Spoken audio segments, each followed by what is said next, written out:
Yeah, What's up, everybody? How you doing? What is going We're on? live. How you guys doing? Good. I don't see stuff on my screen yet, so I don't believe we're live. We're live. Trust me. Yeah, it says we're live. Johnny, it's a big Johnny thing. Well, no, because StreamYard tells me we're live, and as soon as we start, when it says live and we start talking, then it's live. It's just, I believe the Earth is flat to you, so I'm not going to buy your little StreamYard things, Johnny. I want when to you think go rationally. back and watch the show, and then from the beginning, and you'll see, I'm going to see if that line was on. Yeah, it's true. All right. Good evening, everybody. What is up? What's up, everybody? All right, let's see who's in chat. We got Brett, Billy, Josh, Emo, What Hella up, Fats Emo? in the House, McMahon, James. Wow. Yeah. Dave, the Bodden, Redbeard Ryan. Mr. Pizza Face. Pizza Face in the house. Mr. Pizza Face. What's up, brother?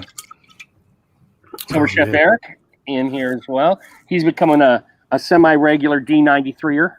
Been showing up more and more. I tagged him this week. A semi-regular D93er. Sorry about that.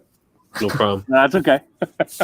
We do it all the time when we run this thing, Scott. Oh, yeah. It happens a lot. It happens a lot more often than I like to admit. But yeah, it happens to me all the time. Volume. All right. If you don't know these dudes, then you just aren't watching the right airway. Now, this is going to be interesting. This is the first time I can think of Johnny. Because when we had Jay Hustlepop in here, he was just kind of I forget, but this is the first time we've had community members that became beard product makers. So if you're a longtime listener, you know I handle the community members. Johnny handles the owners. So we're going to keep with our little style. But before we get there, something we haven't done in a while, Johnny Grooms. What's in beard tonight, y'all? Oh. I'll start it up. Yeah, you start it up, Johnny. Okay.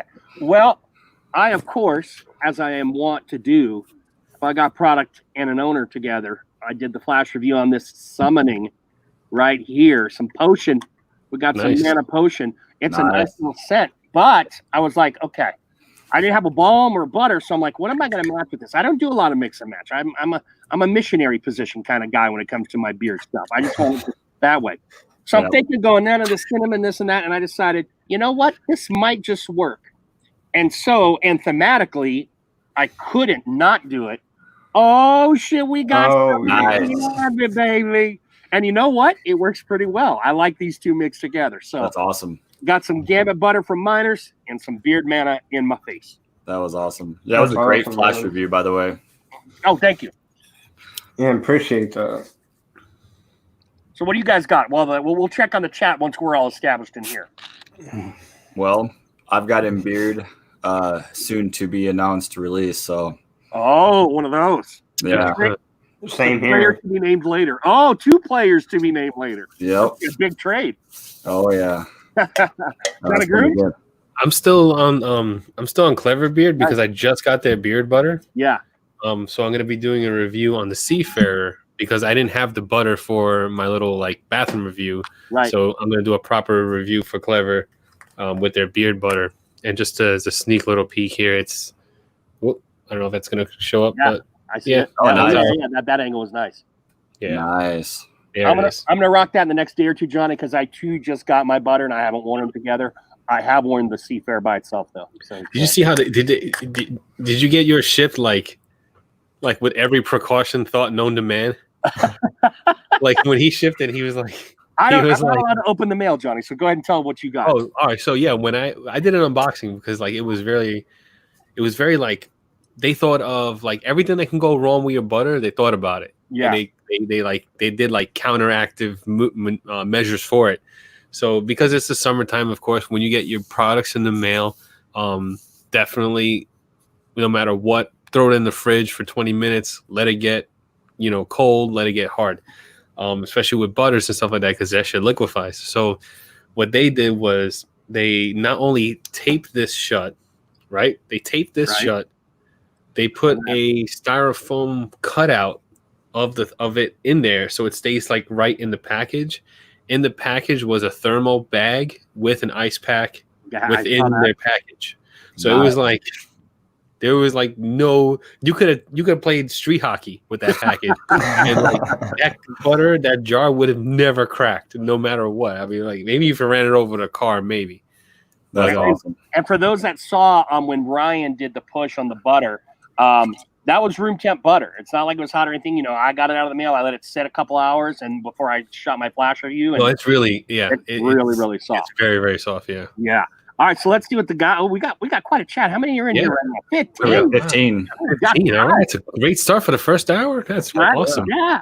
All right, Gary, we got Rob in the house now. What's up, Gary? What's up, Rob? How you doing? Loved your Alvin tribute concert. It was awesome. Thank you, Josh. Popcorn, extra butter, beer to motivate, spaghetti sauce and ice cream. Josh, fruit spaghetti sauce and ice cream in your beer, Josh. Fair enough. Don't anyone copy that scent if you've seen it. That's the first time I've seen it. Fruit Loops by Barker's. Mana Potion by Pizza. Look at that. All right. Man Cave Elegance. Rock some Revere Turncoat earlier today as well. James, how is that elegance? I watched your review. It seemed like you liked it. My Man Cave brothers. What else we got here? Hey, Tevin, what's up? How you doing? Tevin's in the house. I'm getting Ringing Bells by Last Looks. That's a good one, Eric. Hello Fat back in the house. He had that Gambit set as well. Nice. Strawberry Cream Dream from AAK and Salty Vibes from Beer to Coast. Yeah, McMahon. I don't know if you guys follow McMahon or not, but he does mixes, and I really dig it. Bearded Mixologist does something like this in England as well, but Mick has a different kind of vibe to it. But he's always what I just did tonight with the two different flavors or two different scents, I should say. I never knew mixes. He always talks a little bit about what's going on in his beard that day and adds a little something to it. I like mixes. Gary Lewis, hi. You ever mix like oils, like take a drop of one and 2 drops of another? I do that a lot too. I have not. I've done it. Especially since especially if you have a large collection, like we got a large collection, like, you know, you see, Zebra's collection behind them. Same thing with Mech, like mine. Like it's just something you do. You just take a drop of 1 or 2, put it together, and then you get a whole new scent, especially from different companies all together. Like, yeah, it's weird, but it's pretty cool. I like doing it every now and then. Some of them marry it really well too. Yeah. What I really like doing was since Kingsman was like the straight out oud one. What I did was I took the oud and then I'd take a couple drops of that and then mix it with just like different combinations of different things and see how it all played out. And yeah. Hella Fat, I got that Delta Blues, but it's floral and strong as most ape is, and I haven't been able to wear it because the wifey's been hanging out with me all the time, so I didn't want to set off her migraines. But it smells good in the jar. I've been wanting to try it. 57 by Hanyaker, says Brett Berlin. An oldie. Oh, that's nice. Something a year old can be an oldie. Like an oldie but a goodie. Oldie but a goodie. Oh, Pizza Face, you don't have the Mana Potion in. I just love the name. Okay, there's a question I have for the guys when we start talking to them about that very topic. We'll hit that. Midnight Swagger, Beer Justice, Pillow Talk, Straight Beer, Damn Yankee. What, did you just buy all the bottles, Rob, and just dump them on your beer tonight? Which one, my brother? Holy shit, Damn Yankee. He's got a lot of sense. Oh, Gary, thank you for the best tribute. All right, I think I got it. Yeah, Phil is dabbing on everybody. He is indeed. Okay. Let's go ahead and dive in. All right, first thing I want to say is, in case you guys don't know these guys, they're newer in that if you compare them to Johnny and I, all right? Because Johnny and I, started about the same time, last winter, spring of last year, and they started a little later last year. Now, Zebra, actually, I didn't meet Mech till rather recently. Zebra, though, what was your old IG handle before you changed to Zebra? It was actually Professor Plasma before then. Professor Plasma. And did Professor Plasma attend some bearded roundtables? Because I'm trying to remember where I actually remember seeing your name. Maybe it was in someone else's chat.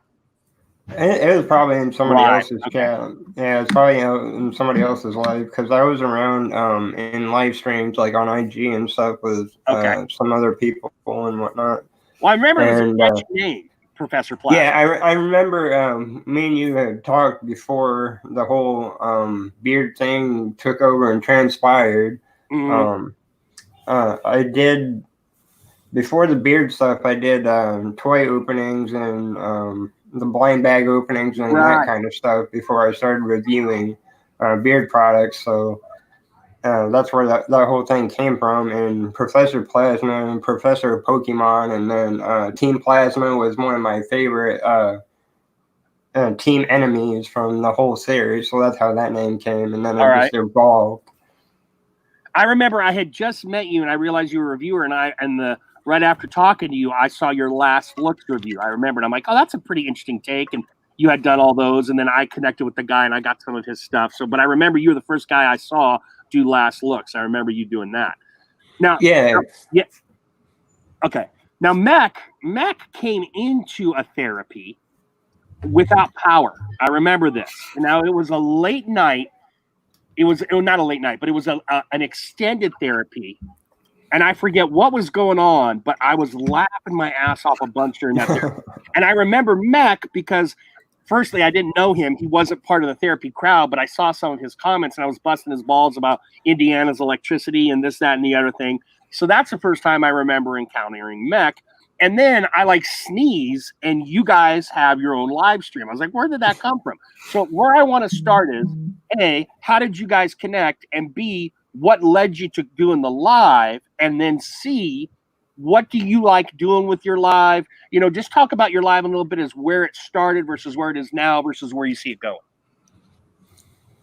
Yeah, so me and Chad, I was just, following bearded gentlemen, as I so tend to do, as far as, bearded gentlemen and companies and so forth and so forth. And then he just ended up popping up there as a recommendation, Mech Beard. And then I seen where he was located at, and I was like, well, he's, basically, not that far away from me, and, not even an hour away from me. And I started talking to him, and he's like, and I told him about you guys and your channel and whatnot. And it's just, I don't know. How did we even get started, on the streams and whatnot?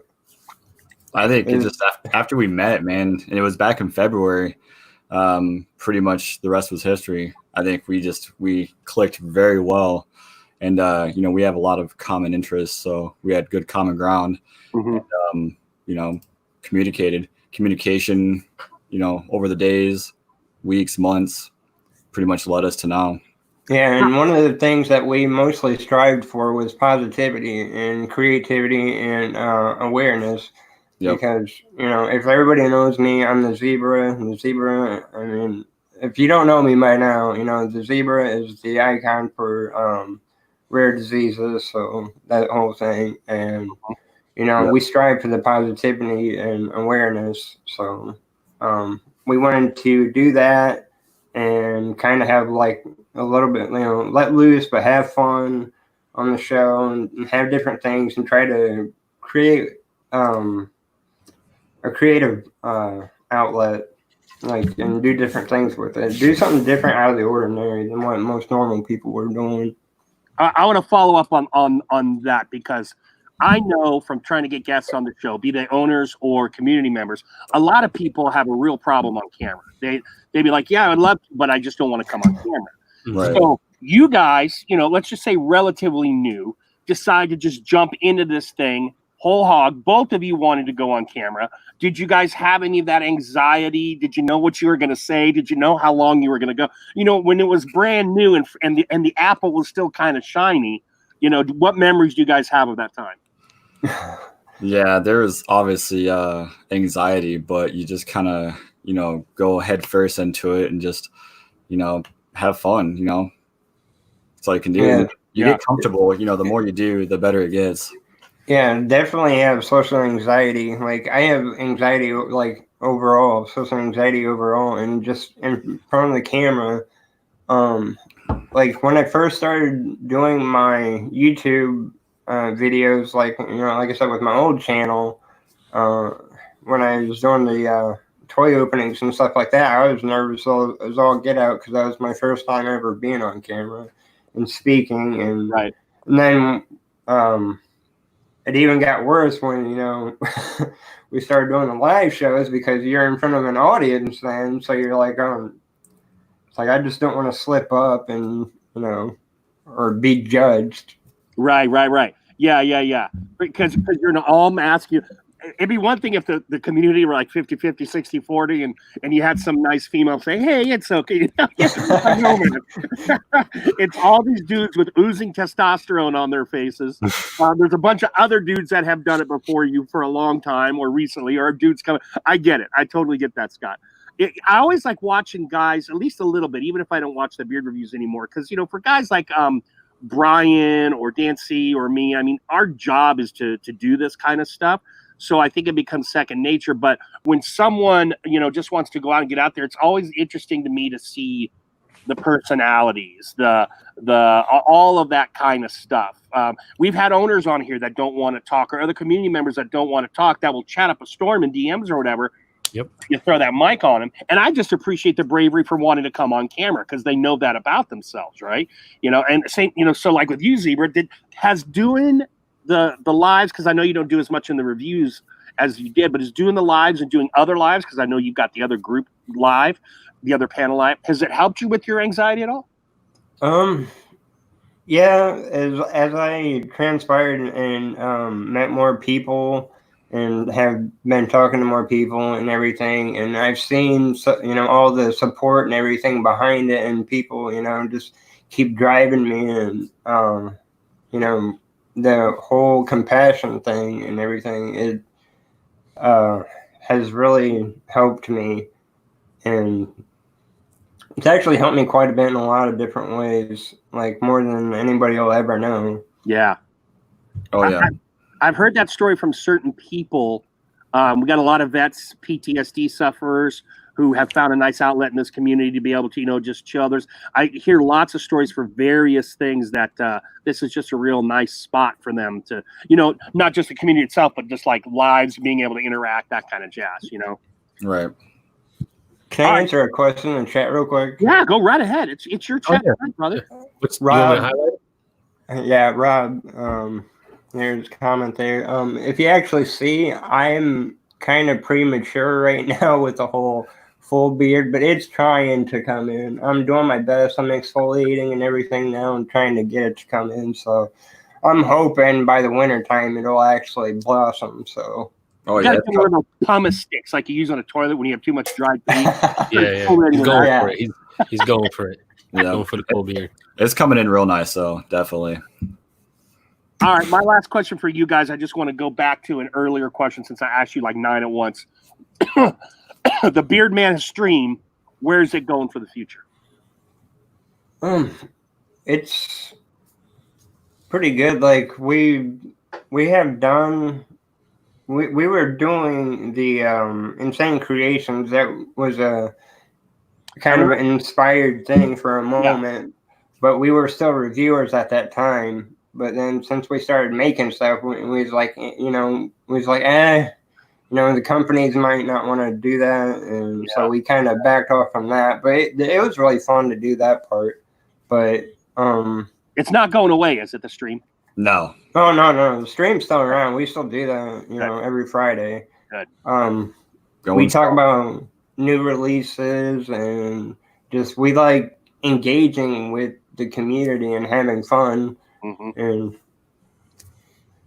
I don't know, do you have any other thoughts, Chad, on it? I think it's just basically we all come together, hang out.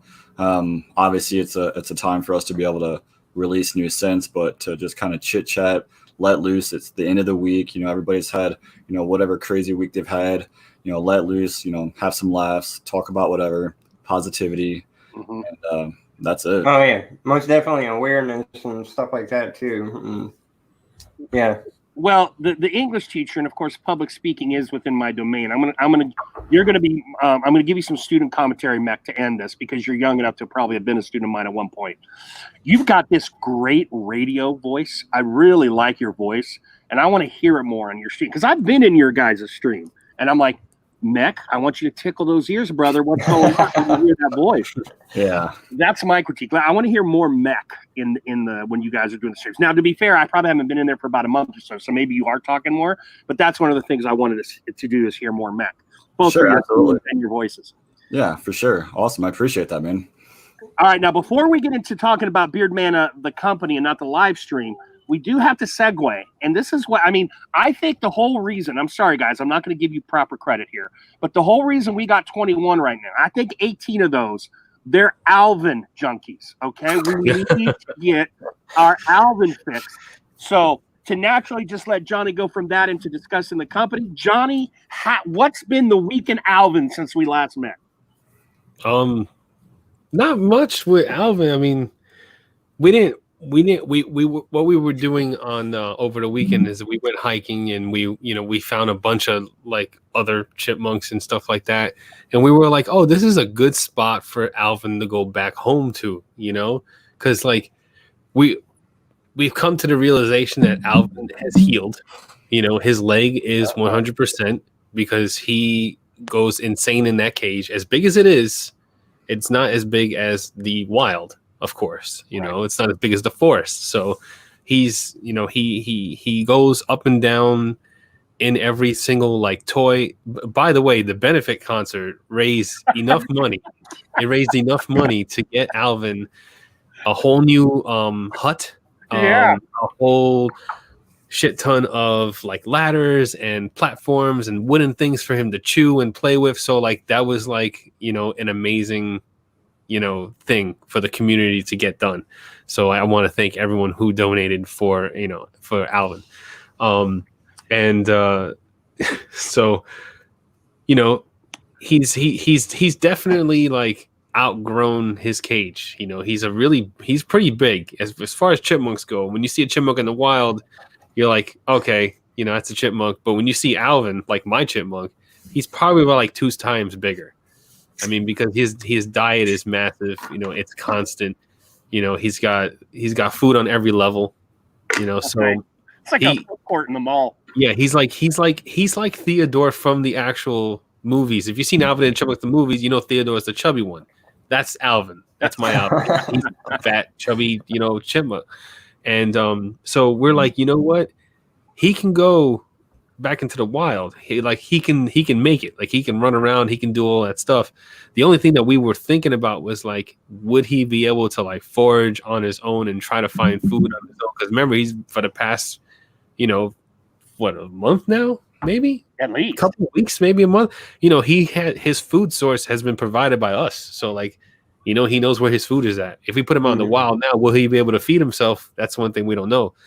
So we it's gonna sound bad. We're dialing back his food. We're not starving him. We're just dialing back like the areas where he has food. So like he doesn't, he's not used to having food like all over the place. For those of you who want to send DMs, that's at Johnny_Grooms.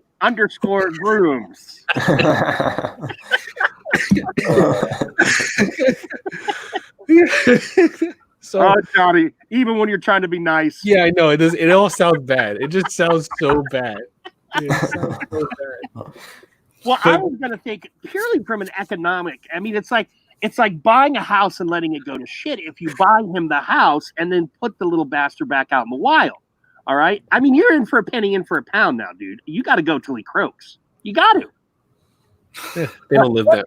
What's the chat's opinion on this? Because he's more the community's chipmunk now than he is the group. I tell you what, we pay more attention to Alvin than Johnny's kids do. I guarantee you that. And the wife, after catching the thing and giving him to Johnny, I'm going to say we might pay more attention than Mrs. Grooms. Does Johnny need to see this thing through to the cold end when they bury him in some February New Jersey dirt, whatever the chipmunk lifespan is? Or are we going to let him off the hook and let him return him to the wild? See what the chat has to say about that. He may go back to the wild. The chat can say whatever, because like he's not. It's like he forgot that we like hand fed him and held him and all that stuff, and took care of him while he had a broken leg and all that stuff. Like totally forgot all of that. So like when you try to go handle him, like try to go like pick him up and stuff like that, he just either runs or he nips. So it's like, okay, now like he's like. He's a wild animal. We have to put him back into the wild. It's like when you raise a chimpanzee, when you raise a monkey, and they get to that age where they're like not baby monkey anymore, and they start to like rip your face off. That's it's a wild animal. You got to put the wild animal back. We're just concerned like, will he be able to feed himself? I mean, Now, I don't know my monk ages to sizes. Was he truly a baby or really young? Yeah, he was really small. Okay. And he was like in the mouth of a cat. So like, you know, it's like you say when you rescue a bird and you mend its wing and then you let it fly away once it's better. It's kind of the same deal. Okay. Here's some early exit polling feedback for you, Johnny. Maximus says, I say you just cook him up. What? Hey, I'm just reading them. Don't kill the messenger. Brian Beards of Banjo says, turn him loose. McMahon has given this some thought here. Here's the thing. If he's going to keep starving the poor thing, then turn him loose. But if he's not eating all his food, then keep him. Bearded Metal Chef, give Alvin a key to the house. He's staying. And Pizza Face says, just let him go and close the door. Guys, I don't know how much you've been following the Alvin Chronicles, but you at least got a taste of it tonight. What do you think? What do you think Johnny and family should do with Alvin? My question is what is the survivability rate on the outside versus on the inside since he's already injured? So, I mean... Well, he's just missing a couple toes. I mean, the leg is healed. He's got 2 good legs, and he's got 1.5 good hands. So... But like we watch him, I watch him during the because he's very active at night. I can't film him in the day because he's not active. But at night, you know, they're nocturnal. So like at night, he's jumping all over the place, climbing up all over the cage. I can't film it because it's in our bedroom and it's dark. And then when I try to put the light on him to take a picture, he freezes. He's not stopped. Yeah. And then when I put the light off, that he starts up again. But you know, it's Chad, you have an opinion on this one? Yeah, he looks like he moves around pretty good. So I think if you let him go, then he'll probably stick around the house for a little bit. But no, we wouldn't leave him like in our neighborhood. Like we would bring him back to where we found him. Like, you know, we went back to the trailer where we found him, and just to see the area and stuff like that. All right, look, it's in the Watchung Preserve. I think it's Watchung Preserve. You know, and that's where it is, New Jersey, and that's where he was found. But there's a ton of chipmunks there. You hear them all over the place. That's where I took pictures of the turtle that I put up and all that stuff, and the other chipmunk. There's like wildlife is all over that place. So, you know, I think he'll be okay. Yeah, I think the natural instinct will kick in. I mean, he'll be fine. I think so. I think so too. You know, Johnny, I think the poetic thing to do would be full circle. Give him to your cat. Found him in the mouth of a cat. He should go in the mouth of a cat. And then he services another member of the Grooms household. You give the cat a little bit of a snack. Maybe turn him a little feral. Thinking about his tiger days long gone by. That's what I do. James Pershing said it. That's what I do. Because wouldn't you rather the Grooms cat get him than some old stray? Some old stray Tom in the reserve like he almost got it. I agree with that. Chad's with me. I've already got one. Here's the question. Will the cat eat him? No. She'll kill him, but she won't eat him. Found her. Okay. All right. Well, I don't want just straight death. I'm not that cruel. I want to give nourishment to the cat. No, the cat's not going to eat him. No way. The cat has food 24/7. She's not hungry at all. If she's going to kill it, she wants to hunt something to kill something, she's just going to kill it. That's it. You're starving the chipmunk. Maybe you starve the cat a day or two and then let it go. You're just dialing back the amount of food that we're placing in the cage, you know, like you're dialing back as my starving. Pardon me. That other thing is too, like we just spent like, well over $300 on this chipmunk. The cage alone was $250. Johnny. Yes. Huh? That's what I'm saying. You can't let him go unless you're going to make a hobby out of like chipmunk rescue, which I don't know how you do that. You got to wait around for chipmunk injuries. Unless you do that, you got to keep them for a while, or else why did you spend all that money? I don't. Now she's like, oh, we can put something else in that cage. I can get a rat, I can get a ferret. I'm like, I was gonna say, if you let them go, you're gonna end up getting something bigger. No, I don't want that. I don't want anything in there. The next Alvin. I told you they get cancer all the time. Those white lab rats. Don't get one of those. Don't get something with some longevity. Don't get a hamster. Get something. I don't know, something that can climb and use all the stuff, but it's going to live more than a year. I don't want any of that. I'm a little. I don't want any of that. I don't like the smell of litter. I don't want to have to go to the pet store to get shit for it. Like, fair enough. But John, that's a big. Think of how much beard oil that was you got sitting there empty if you let him go. It's a lot of beard shit. It's a lot of shaving shit because you're doing the you're doing the wet grooming kind of stuff now. All right, I think we've given Johnny enough to chew on for now. Even if why is Peter here? Why is who? What?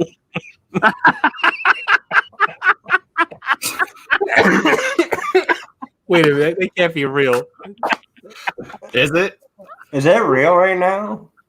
People, for the ethical treatment of animals, I am not going to say anything. It is not my monk. Everything I say is hearsay. You'll have to speak to the man in the upper left corner, Johnny Grooms. Oh shit! The chipmunk has like a proper chipmunk habitat. We're part. Well, my wife is part of like a bunch of chipmunk like Facebook groups and everything like that, and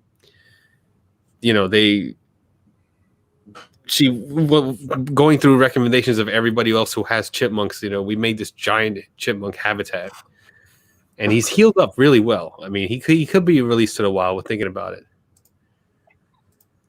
Then you know what, Johnny? You better call malpractice on that fucking vet because that vet doesn't know shit. Yeah, the vet was like, "Oh, we have to cut the leg off," and I'm like, "Yeah, that's ridiculous." All right, let's learn about Beard Man of the company, JG.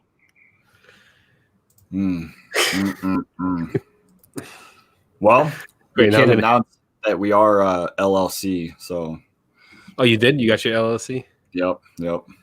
Nice stuff. Good stuff. All right. So, who was the first one to say, "Hey, let's start a beard care company"? We get to ask that a lot, and me and Scott have talked about it back and forth over the months. We've both discussed that we want to do something like this, but never, initiated it. And then one day Scott was like, he hit me up and he's like, "Hey, we should do this. Let's do it." And then I'm like, you know what? Let's do it. We ain't got nothing to lose. Yeah. Because we've both been playing around with, oils and scents and stuff like that for a while. So. Okay. So, what was the, what was your first scent release? I just don't remember it. I apologize. Caribbean Thunder. Yeah, Caribbean Thunder.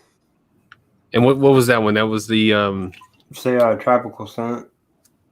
It's grapefruit, pear, peach, pineapple, and vanilla. And that sounds dang good. Oh, okay, yeah, that's right. I remember that now. Okay, so what's your product line? Like, what do you have balms, butters, and oils, or how is it? Just oils right now. Just oils right now. What's the plan for? Once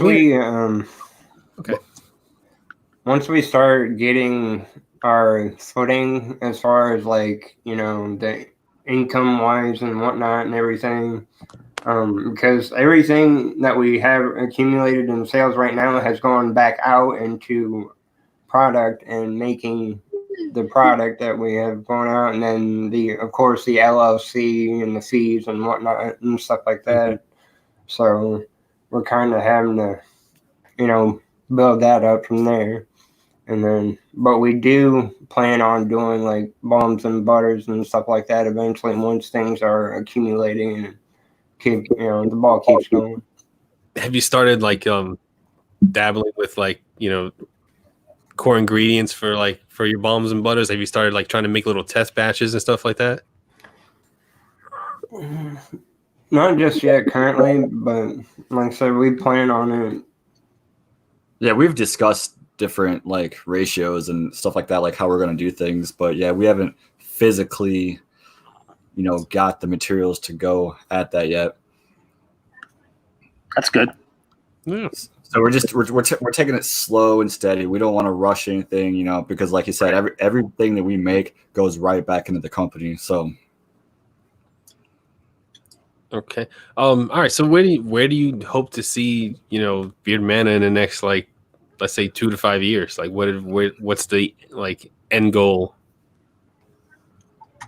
Hopefully by then, we'll have more of a product line, then have balms and butters and stuff like that, and with the oils and soaps. Yep, we definitely want to do a women's line as well. Yeah, we want to do on women's line, possibly like a mist or something, for women and stuff like that. So, and we've been doing research on different carrier oils for that specific reason, for mist, like for like perfume kind of thing,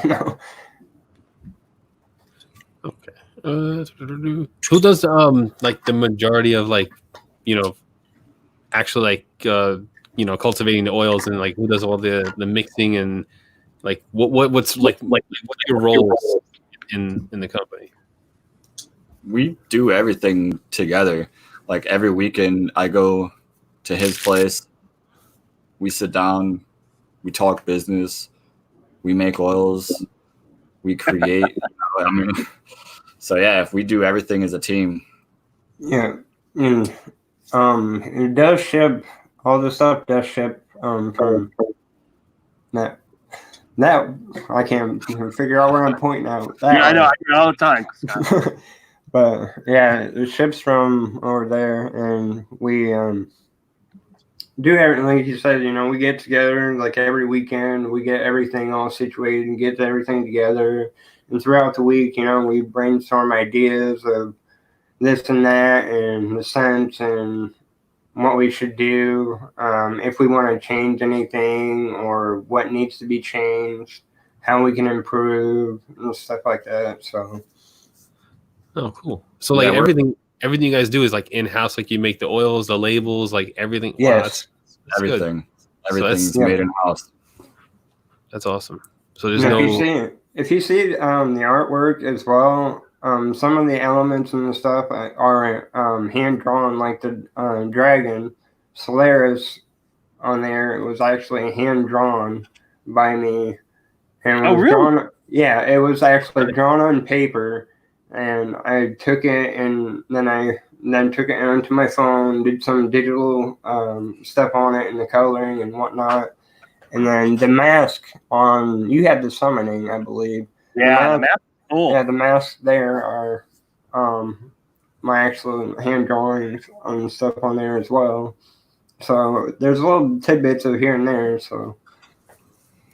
Wow.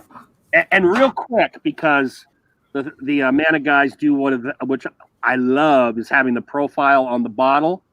We're talking about burning wood, tart cherry, mahogany, sweet orange, and a hint of cinnamon.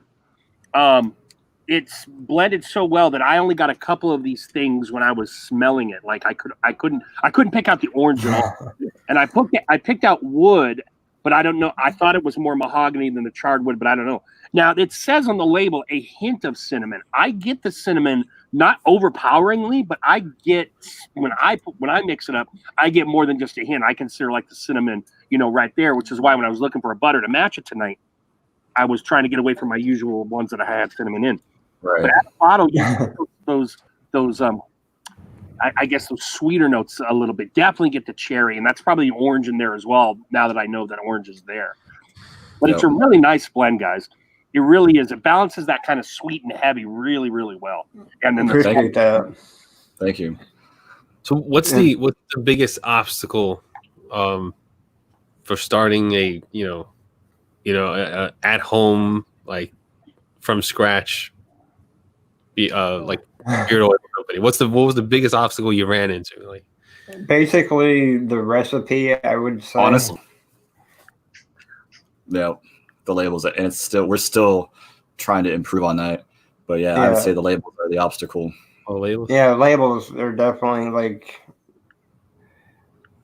Since we make them in house, like a lot of people can get them like pre-made by companies, and you just you peel it off and stuff like that. But I mean, there's other companies out there that do make their labels in house. But yeah, Yeah, and like the glossy ones, we've tried experimenting with, and we're still trying to do stuff with, but it's it's a really big pain when you're trying to do something like that at home. So I Yeah. mean, but as far as I know, we haven't had or heard any issues of anybody having any running or whatnot with actual oil being on the label. Yeah. For us, it's held up pretty well on it. Absolutely. Mm-hmm. So it's easier to get like those when you get like your materials and all that stuff and you order is it you find it easier to get like the big materials in bulk and versus like making the labels then, huh? Oh yeah. Really? Oh, okay. Huh. That was more for me question. I was like, huh, I just trying to figure because today I was dabbling. I was messing around with stuff today and Right. and I figured out that like I'm not going to go forward with making like beard oils and all that stuff just yet. I'm gonna stick to like what I can create myself. Right. Because I was just thinking like, man, finding a source for raw materials to make everything. It's like I was like Googling. I was like, shit, I don't want to go to like the major ones like Bulk Apothecary and stuff like that. Just because I feel like I don't know if they'd have good quality. You know what I'm saying? So like I want to do my research before I start like actually like making stuff and stuff. Right. Yeah. I will say right now though, like when you order stuff from companies, like you used to be able to just get like standard shipping, but they require you to do UPS. So the shipping costs for the stuff went up like crazy. Oh, okay. Yeah. Due to the current situation right now with COVID and whatnot, USPS has cut back on like shipping and shipping times, and like there's been like a lot of delays, especially scent wise and everything. It's been hurting a lot of companies, and we're starting to see that now as well. It takes a lot of time to be able to get the scent that you want, because you don't always want to go with one place or another. So it's you want to have several tools in the toolbox. Yeah. Right. So when you guys decided to say, okay, how many essential oils did you start, or essential / fragrance? Like, what was your crayon box? Did you get the little 8 Crayola, or did you get one of the bigger sizes? Because that's what I'm always that's what I always like to think when a company starts off. What's their initial fragrance purchase, and then obviously they build on that. Always start small. You always want to start small and then work your way up. But we a la carted it though, so we kind of thought up of what we want to do, and then those were the scents that we went after, for the profile that we were looking for. Awesome. That was more for me. Yeah. Real quick, I think the PETA thing was definitely like a joke. I don't think that was a real. That wasn't PETA's real. Yeah. Because I went to PETA's real. Because I kind of got shook there for a second. I was like, oh my god, I'm gonna get in trouble now for this fucking chipmunk over here. So you see that icon? Yeah, I saw the icon. I'm like, this is the real icon. But like when you go to the actual PETA like YouTube, it doesn't say that. Like it's something different. But that was a good one. Whoever thought of that, that was a good one. You got me there for a second.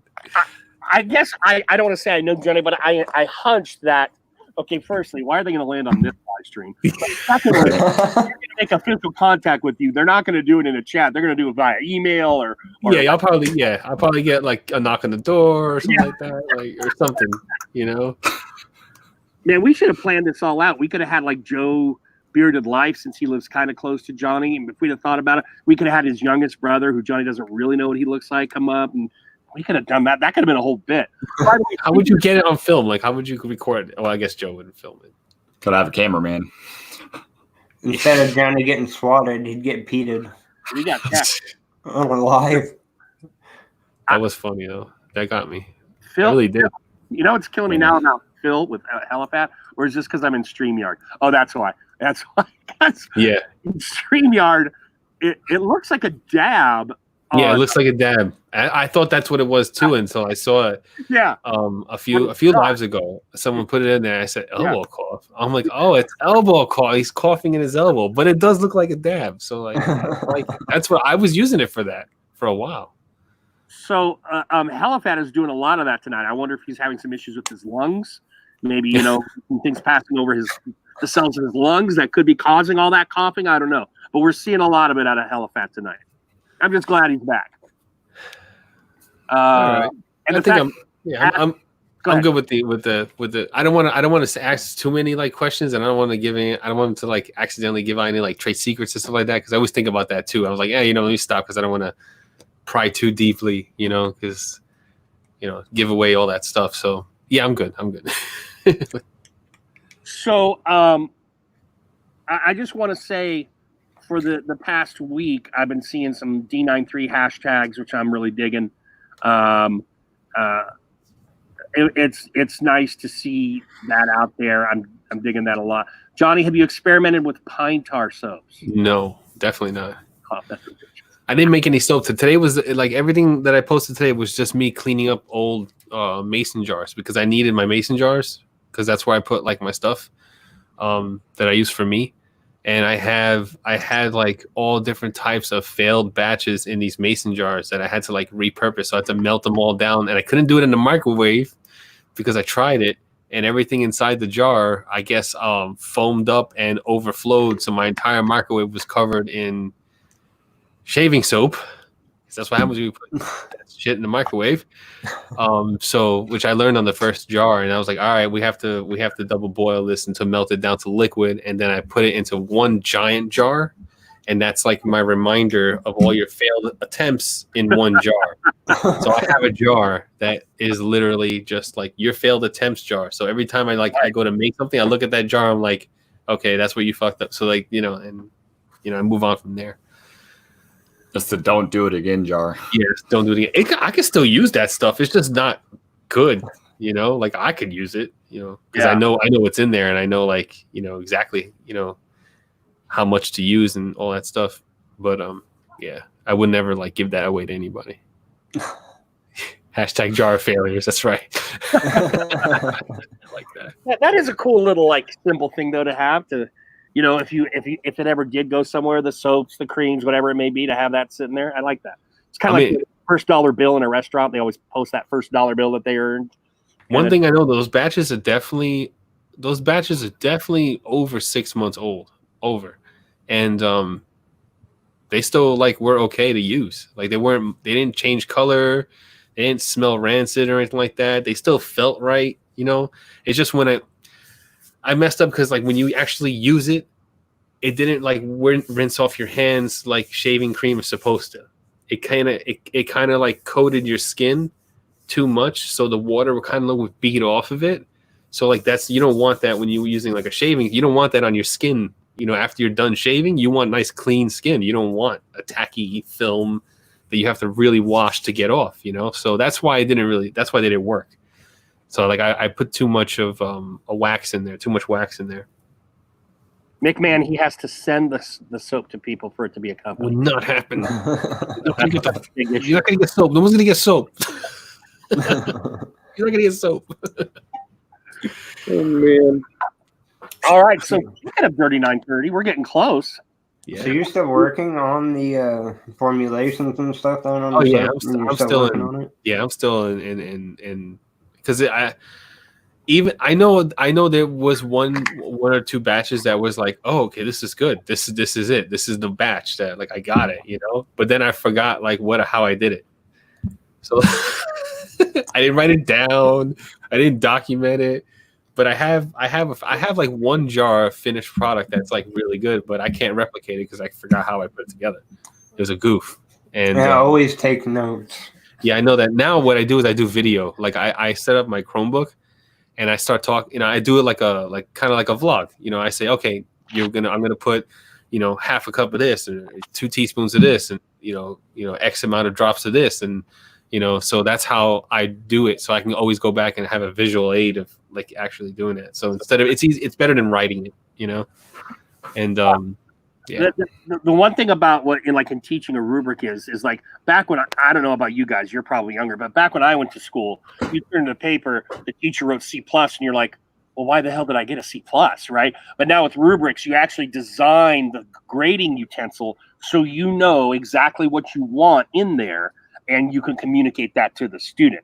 So having that list of like, okay, so it's kind of like if you were making an oil, like you guys were talking about drops of this and drops of that. It's almost like the rubric for your product. When you're like jotting it down, you're like, 4 drops of that was a little too much, et cetera, et cetera. Recipe, whatever you want to call it. I think of it in a different way. How many cents do you now have, Beard Manna? Says Sober Chef Eric. 5. And they are wearing tonight something mysterious, but Beard Manna, but potion-esque, I would say. Very much so. Very much so. So how many cents are you planning on releasing altogether? You're going to stop at 6 or 10, or you just going to go full on 65? Yeah, or 100 or 200. Yeah. It's unlimited. We're just going to keep cruising, man, and we're having fun with it. Say wherever the wind takes us. I mean, because we're always coming up with different ideas and different thoughts and things like that. I mean, I'll be awake in the middle of the night and just something will come to me, and Yeah. Eric also wants to know the price of your oils, guys. $12 a bottle. $12, Eric. $12 a bottle. Oh. Chef Eric, $12. Yeah, how does somebody order?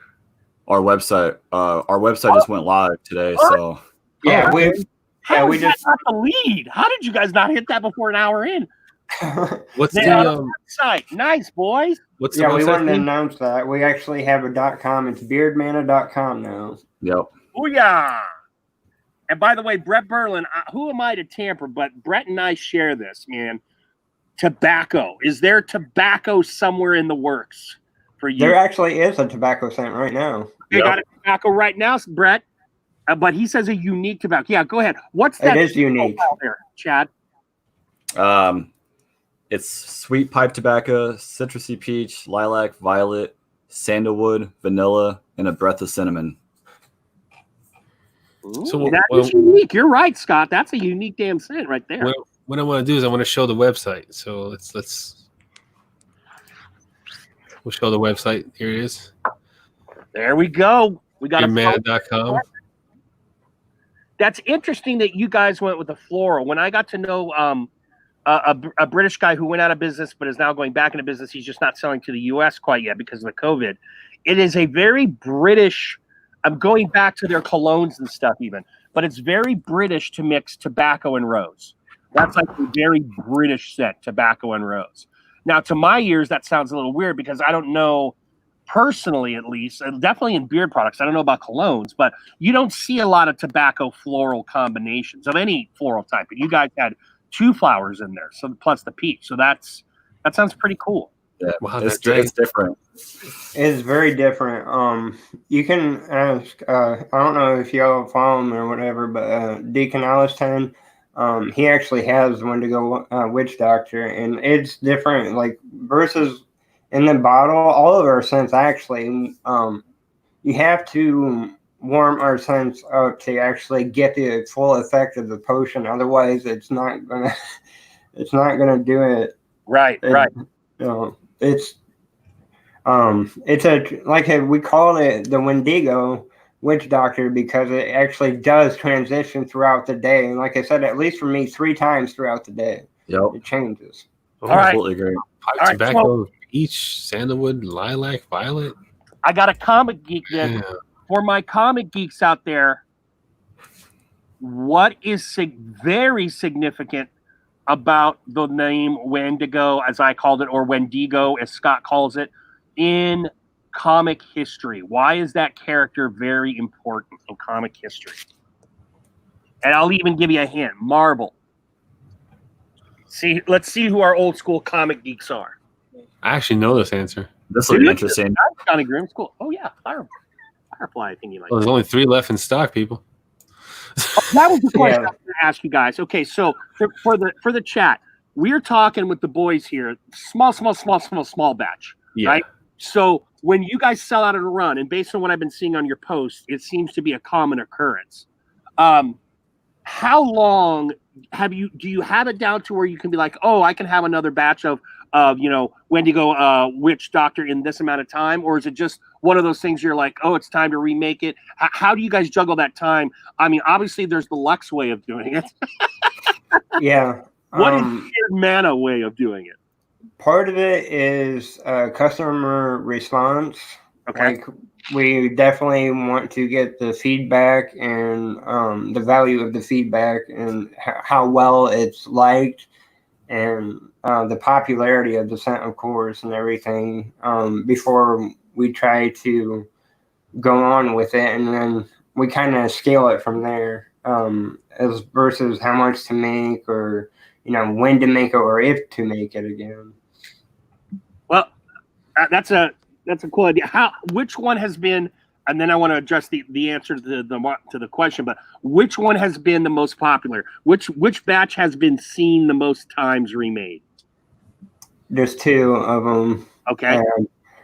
One of the two originals is our Sweet Shop, which is one of the classic ones. Mm-hmm. And the other one is the one that Johnny was unlucky enough not to win on the live stream the other day. But it's the Solaris the Sun Dragon. Okay. I love that name, by the way. Your gaming past is coming out in your names, Scott, and I dig it. And obviously, I dig that. Yeah, we've got a series. We're gonna do different series of different things that's like related to the whole like mana, aspect of like gaming and this and that. Sweet. So the dragon is just the first one. There's gonna be several more scent profiles that get dropped within that collection.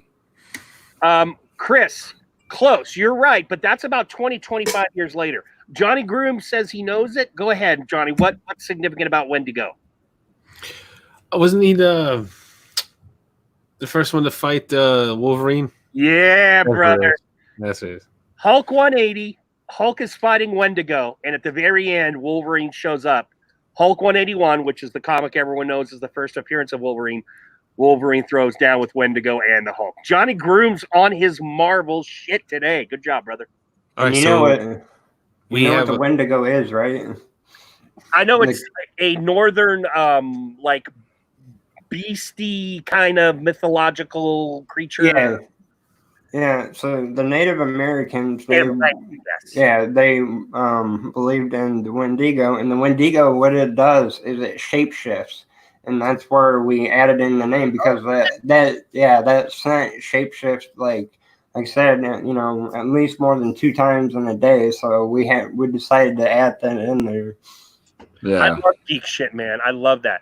Gary Lewis of Chesapeake says, I may have missed this, but how did y'all choose the name and what's it mean? So, let's get into, I kind of briefly touched on it real quickly in my flash review. Let's get into Beard Mana as a name. Well, that was what we created for our live stream. How did you get there? How did you get there to the live stream, Chad? So the Beard Mana, like mana for your beard, because, the oils nourish and, they do great things for your skin and your hair. So, and then that's kind of what we rolled with. And we're both, nerdy like that with games. Yeah. And so generally being a nerd and a geek, basically.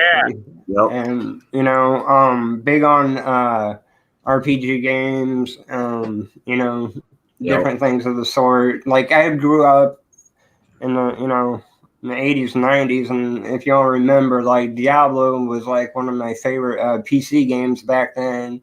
Oh, Diablo was awesome. Yeah, it was all chiptune, pixelated and whatnot. But I mean, it was the funnest thing ever back then, and the dungeon crawling and whatnot, and that. And I love tabletop gaming as well. Chad and I both had played Magic the Gathering and stuff like that. So Dungeons and Dragons, stuff like that. Did you guys ever play Champions? Because that was my favorite one. Because that's the superhero of D&D. I have not played Champions, but I wanted to. The whole dice thing. Yeah. Yeah, the dice thing was. I wanted to pick up on it, but then again, I didn't know how well because me as a collector, I know how certain things run out of style.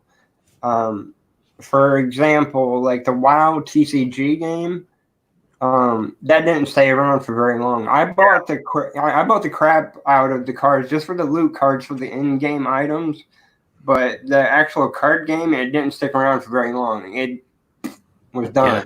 I have a few booster packs and I got a few starter packs for the Warcraft one because me and my wife were playing World of Warcraft at the time that the card game came out. Yeah, and we were like, "Oh, cool, we can play a game that doesn't require like the computer." And then but it just like fizzled out. Yeah, I was so pissed that Cryptozoic was just so horrible at that, and I think I don't know if it was on Blizzard's end or Cryptozoic, but either way, it was only maybe a 3-month run total for that. The card game, and then it just disappeared. So that's why I'm always worried about these new, because it's a newer concept. Yeah. And you never know. You just never know when it's gonna crap out on you. You know, you spend thousands of dollars on these games, and then it just craps out on you. Yeah. Two things I want to add to that. Number one is I spent a gang of time in my high school. It's why I don't have a high school diploma. I don't. It's an interesting irony. I'm a high school teacher without a high school diploma. I spent a gang of time doing role-playing gaming in the 80s because we had access. One of our friends knew the owner of a comic shop. So we could have all-night gaming because, you know, you sit down with a good role-playing game, that's 5, 6, 7, 8, 10, 12 hours, whatever the hell it is. Yep. And it had a 24-hour jack-in-the-box within spitting distance. So all your needs are handled. There's a bathroom there. You're good. And you're geeks, so you're okay. And if you're in a role-playing game and you're not going around there for 2 hours, something's going on, you're in a fucking comic shop. You got nonstop reading material. So it really was like paradise for a gamer. But here is the game. This is not a role-playing game, but came out in the early 80s. That is such a great game, and I want to know if either of you have heard of it because they did redo it. It's called Cosmic Encounter, and it's sounds familiar. Top game, but it is kick ass, and I think you guys would like it. So look it up. I don't want to get into what you do with it and all the premises, but it's a really cool design. And now going over to you, Scott, because I know you do a lot of computer stuff. I remember in the early mid 90s, I had a Compaq 386. Okay. Yeah. And I was living with a buddy, and we got fucking Doom. All right. And now this is the first Sega Genesis and stuff, but this is like one of the first PC games I ever had. And it was just the two of us, and we turned out the lights and we played that game. And that was the first video game to literally scare me. I mean, I jumped out of my seat. And I'm I don't know, 25, 26, whatever the hell I was back then. What game is this? Man. Doom. Doom and The Heretic. The Heretic was also another one back then. Doom, The Heretic, and then the third one that I played so much back then, it was I'm drawing a blank right now. Oh, Quake. Quake 2 was my Quake. Yeah, I would be just involved with that game. Frag grenades, man. And Half-Life too. That was huge back in the day. So, all right, it's 9:30. Well, a little bit after 9:30. Yeah. And we got a giveaway. Oh, we got a giveaway. We got a giveaway. Yeah, everyone's like, what? What? Oh, my God. What? Giveaway? You say that? You say the words? Yeah, that's what I want to know. So, it's a sponsored giveaway. Oh, shit. From Redbeard Ryan wants to sponsor a giveaway. He wants to give away one bottle of Beard Man of beard oil of whoever wins choice. So after you win the giveaway, that's who you would message at on his IG. And so let's do it. We got 19 people in the chat. Damn. We'll do a random number just to get, Thank you, brothers. Thank you very much. Yeah. I have a question or an inquiry for you, Scott, when we're done with the giveaway. Something I thought of that I thought would be really cool for you because of something you did in the past. Who did not want? Okay, so. Oh, Chris, you get a coin for that, damn it. Chris gets a coin. DM Johnny. You get a coin for that, Chris. Okay, so all right, we got 19 people in here. Random number. I'm gonna go. Yes. All right, roll them. Start guessing. 1 through 19. Is that what you did, Johnny? 19? Yeah, 1 through 19. I thought you might have done like 30 or something just to fuck with them. No, there's 19 people in there. So. I know we're not fuckers usually. At least something in this regard. Yep. And just so you know, Scott and I have an announcement as well. Awesome. Another one. Awesome. Cool. I love the scoops. I know. I like all the surprises. I like when Yeah. I get surprised on the show. Well, That's it. with That's certain it. things, not with everything. It's like that's it if it's okay with you guys. All right, stop. We Hammer have a time. winner. Redbeard Ryan, 27. He won his own giveaway. He Yeah. won his own giveaway. No, it's Midnight Swagger. Congrats. Swagger. Nice swagger.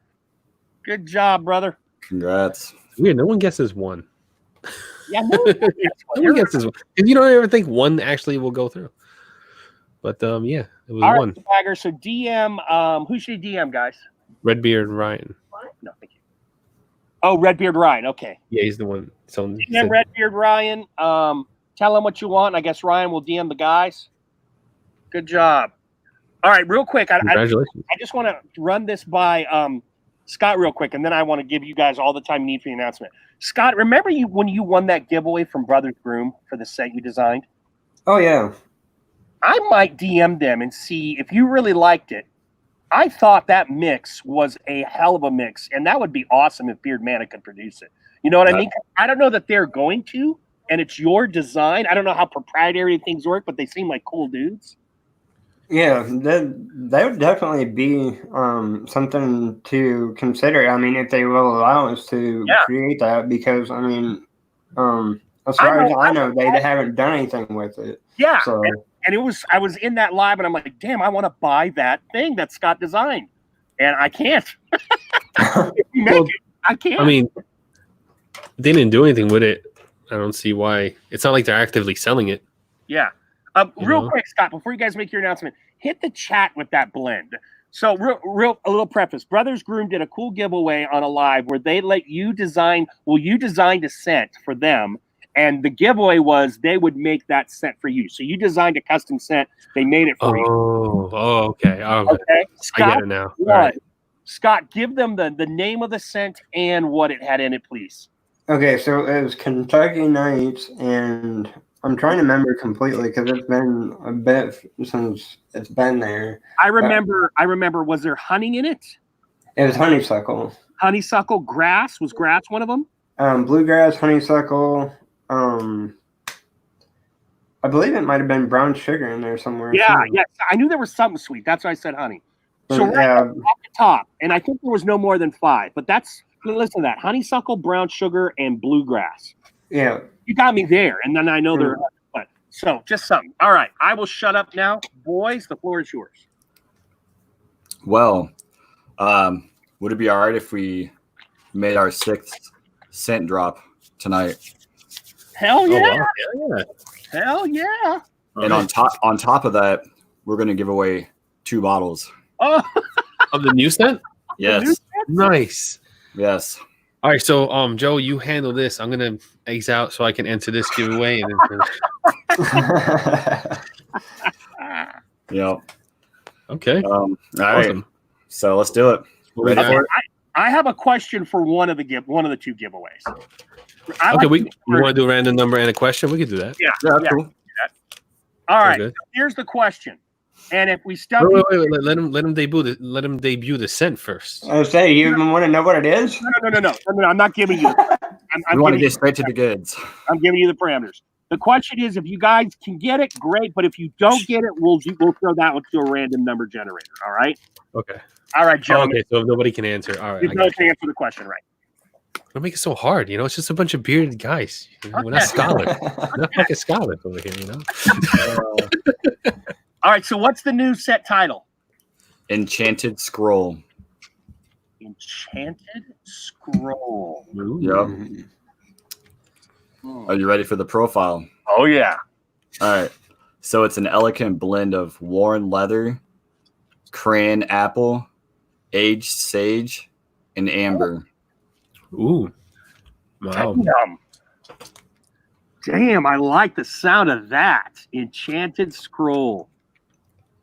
Worn leather, which happens to be my favorite kind of leather. Worn leather, crayon apple, aged sage, and give me the last one. Amber. Now, this is Beard Community Trivia, Rob Acker. This is Beard Community Trivia. In fact, it's actually Beard Mana Trivia. I think Chad and I talked about it too. It kind of reminds you of like, a comic book shop. Like the scent, it like brings you back to that kind of Awesome. That kind of vibe. The old bindings, like the leather, like on some of the books and stuff like that. That's Boy, awesome. that sounds Amazing. awesome. And this is the first one. So the rest of them that we put out was on like one label. This is the next step in us doing labels with this blue bottles. Oh, nice. And show them the corners of it there, the rounded corners. Oh, So it's got the actual rounded corners on it.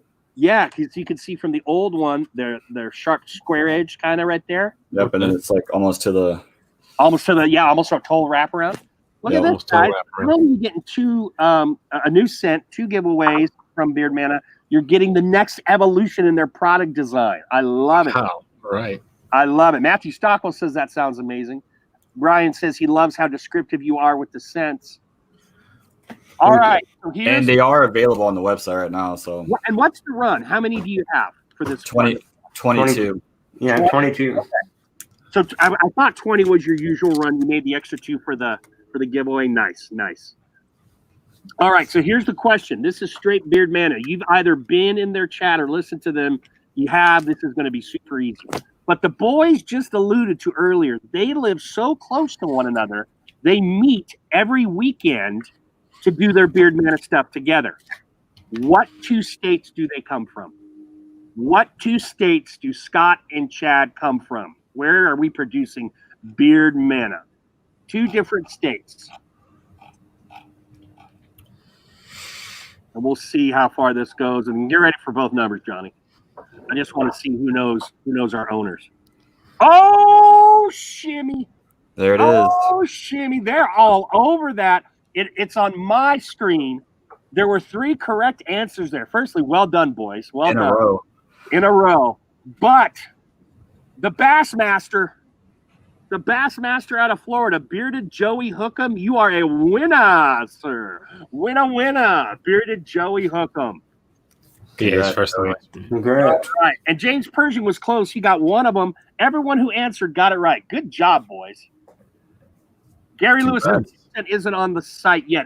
When are you going to drop it, Chad? Right now. The site's up right now. Oh, okay. Cool. All right. Hold on. Beardmana.com. It says strong down there at the bottom here. All right, Joey. Go ahead and DM Chad because he's the one that mails them out. Hit Chad up with your information, and you'll get the first enchanted scroll. And Johnny Grooms, I'll hand it over to you for the second one. Oh, we got to make it go live, I guess, on the site. Sorry. It's Yeah. Make it go live. Because I'm looking at the site, I'm like, I don't see it. Let's make it happen right now. I know the website is live. The website is now. definitely live and functioning. But I don't see So you it. can go ahead on the app and make it active, visible. Oh, there's only 2 left of the Wendigo Witch Doctor. There's only 2 left. So you got an order. Do you have that little thing where every time you get an order, like it lets you know? Yeah. That's a stupid question, right? Like, of course you would have that. Why wouldn't you have that? He just checks it once a week and see what the hell. I'm talking to myself here. Did anyone order? It's Wednesday. I haven't checked yet this week. All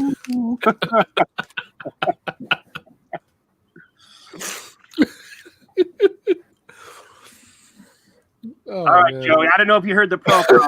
Sounds yummy.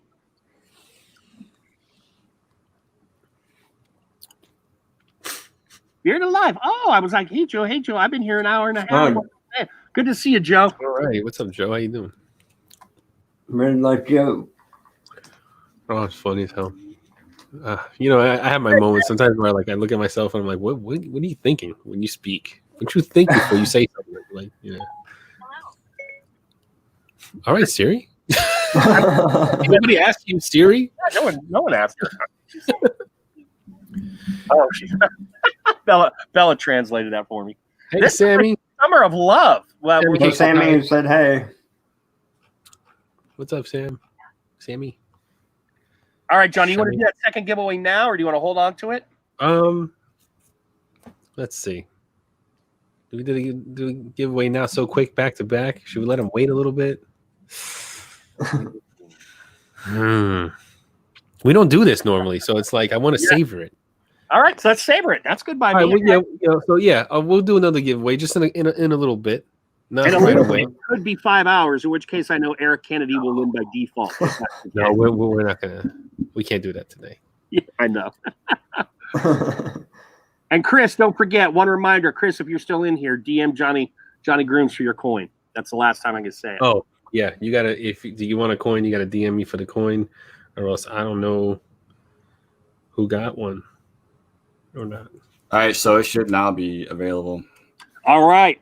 Enchanted Scroll live on the brand new beardmana.com website. Oh wow, look at that. That's awesome. As you said it, it appeared on the website. It that was awesome. It was okay. So magical. Like, I don't want to be too. I don't like to be too stingy, and I don't like to be too generous. But damn it, James Pershing, James, you got one. Giveaways have skyrocketed since kicking the dude off or asking for a giveaway.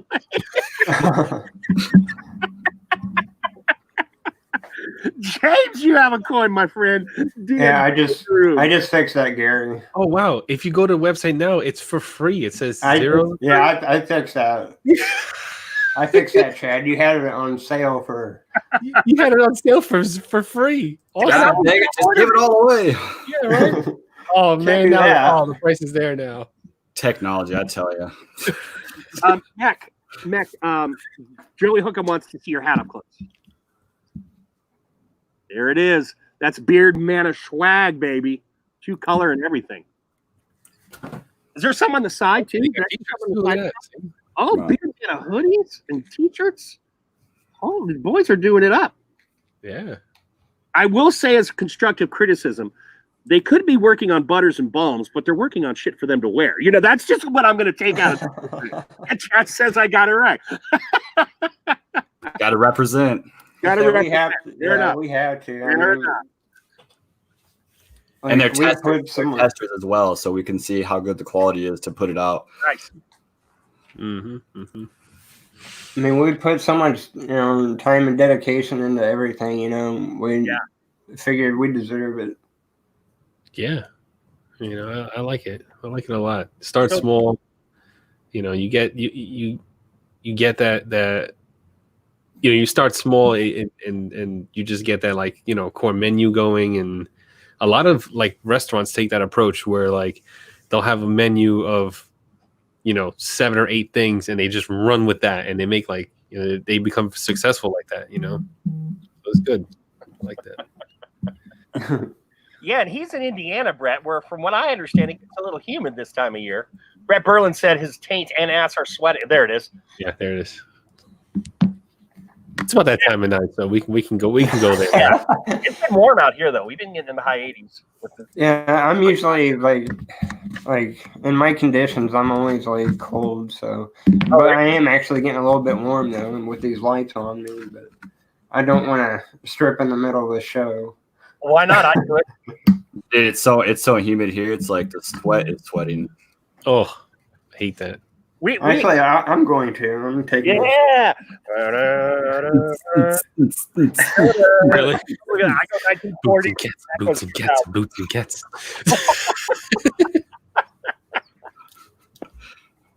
Get that drum and bass going. There we go. What do we got? Yeah. The Beer Mana shirt. All right. I knew it was coming. That was a setup the whole time. That's how we roll. Not at all. Yeah, big reveal underneath, huh? Acker says self-respect is not why, Joe. I've only ever pulled to reveal. I haven't done the full Monty with the shirt yet. Although I did leave the chat one night and come back on thinking that I was gone for the night with my shirt off. I did do that once. And then he came back. It was like 2 a.m. I didn't care at that point.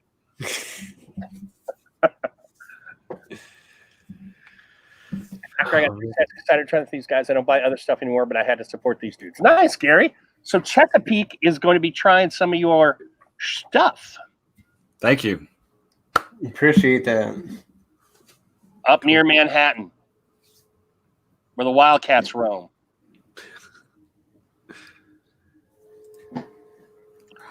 Ain't your average.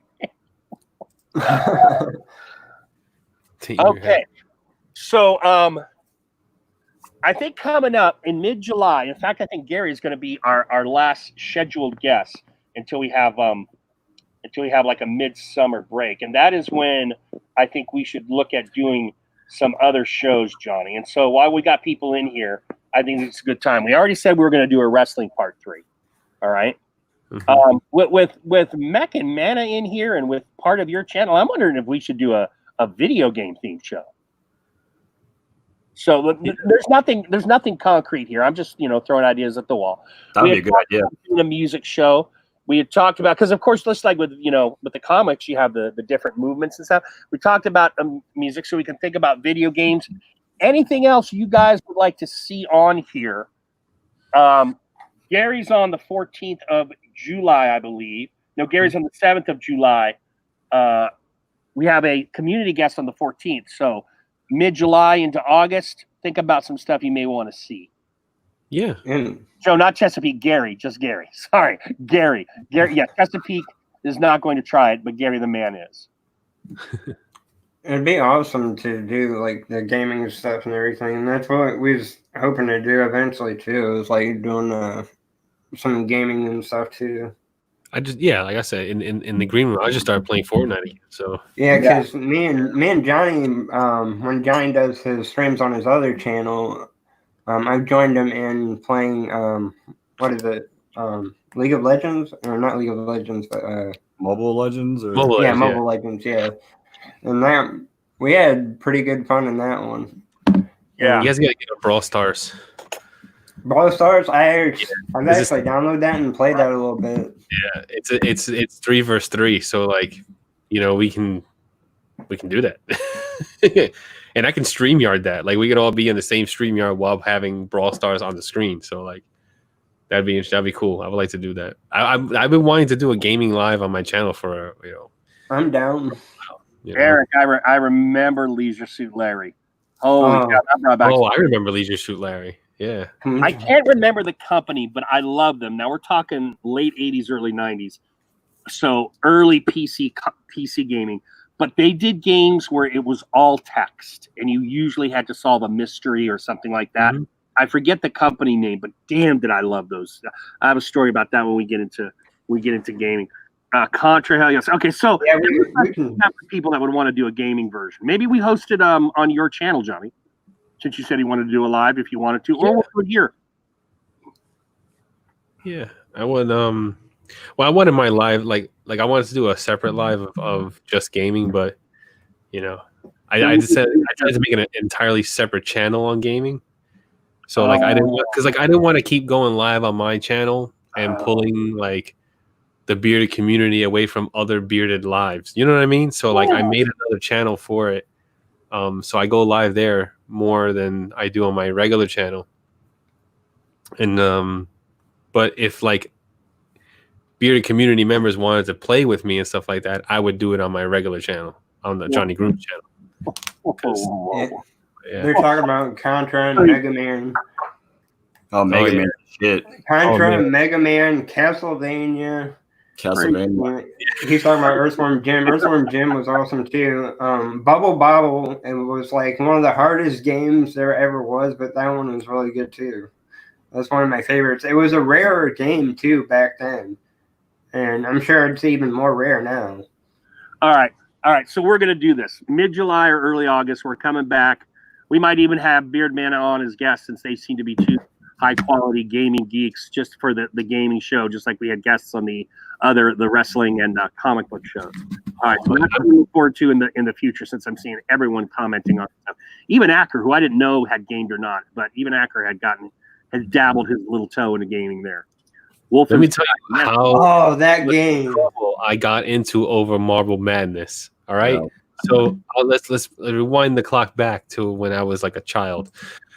I think it was Super Nintendo or regular Nintendo. I forget.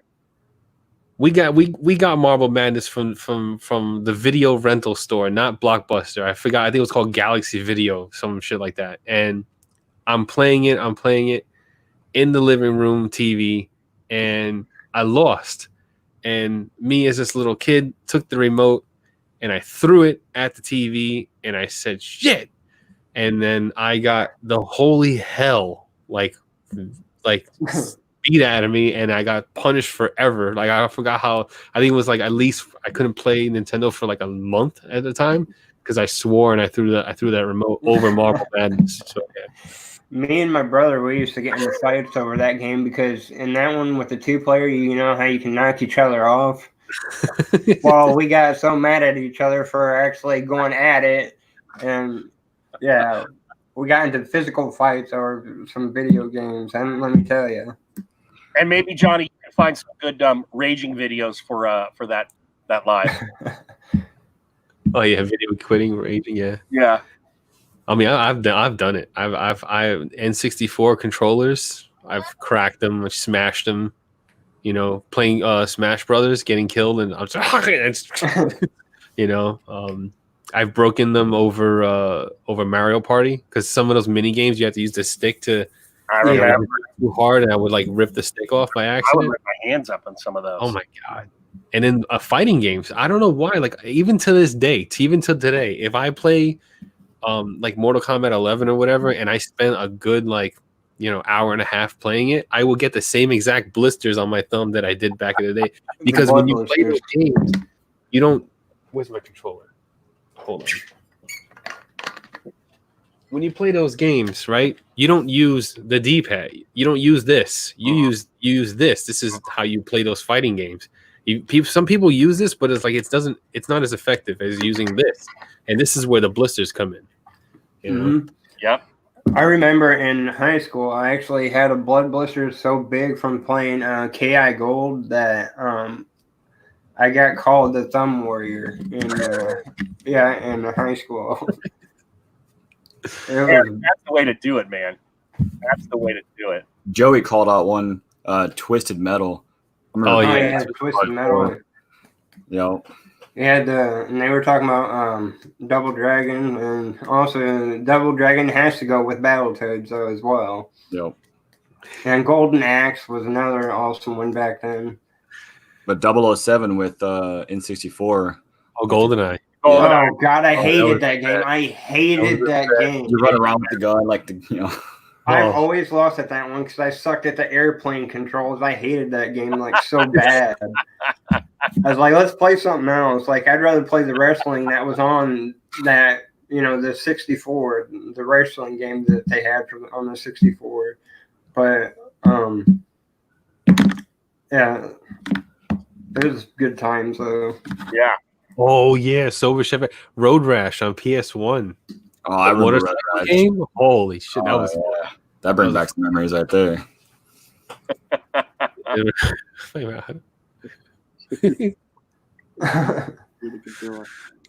Yeah.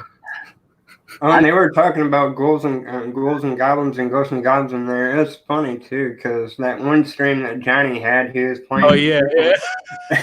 And I kept trying to coach him through where the things were, and he I was playing that game, and he's like, "Oh yeah, you got to get the armor, like the best armor in the game. It's like right there. All you have to do is just stand there and jump past the first tree." And I'm like, "What the hell are you talking about, man? I've been doing that." It's like because I didn't know how that game is. That game is weird. Like for things to pop up, like power ups and stuff like that, you have to be in certain positions on the map, and then you jump to those, and then they just appear. You have to double jump at a certain exact spot for it to appear. It's not like Super Mario Bros. Where you hit a block. It's not in your face like that. You have to make this shit happen for you to get power ups. And he's trying to get me to do it, and I couldn't do it. I finally got it, but then I still ended up dying. Yeah, and he's like, "How long did you play this game?" I started for way too long, buddy. And the scary thing is, Scott could probably do that with dozens of games. It's like having your own Spark Notes with you when you're playing the game in your back pocket there. I used to check out everything. We took up the big screen. Yeah, I've done that a couple times. I played with teachers Like during in-service days, I would take Rock Band down and we would play with some of the other teachers. And I've sponsored events where kids play, for like fundraising events at the school, whatever it may be, Madden or whatever it may be. They called out another good one there, Ninja Gaiden. Does anybody remember Hunt for Red October? Oh, no, I never played that one. No. Hunt for Red, that one was a hard game too. What about Clash at Demon Head? No, I never played that one. No. We are minor league gamers compared to you, Scott.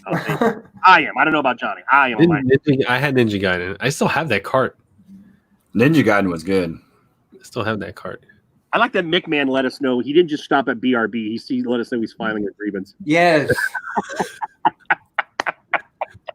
Now I'm Teenage Mutant Ninja Turtles. Those were the three.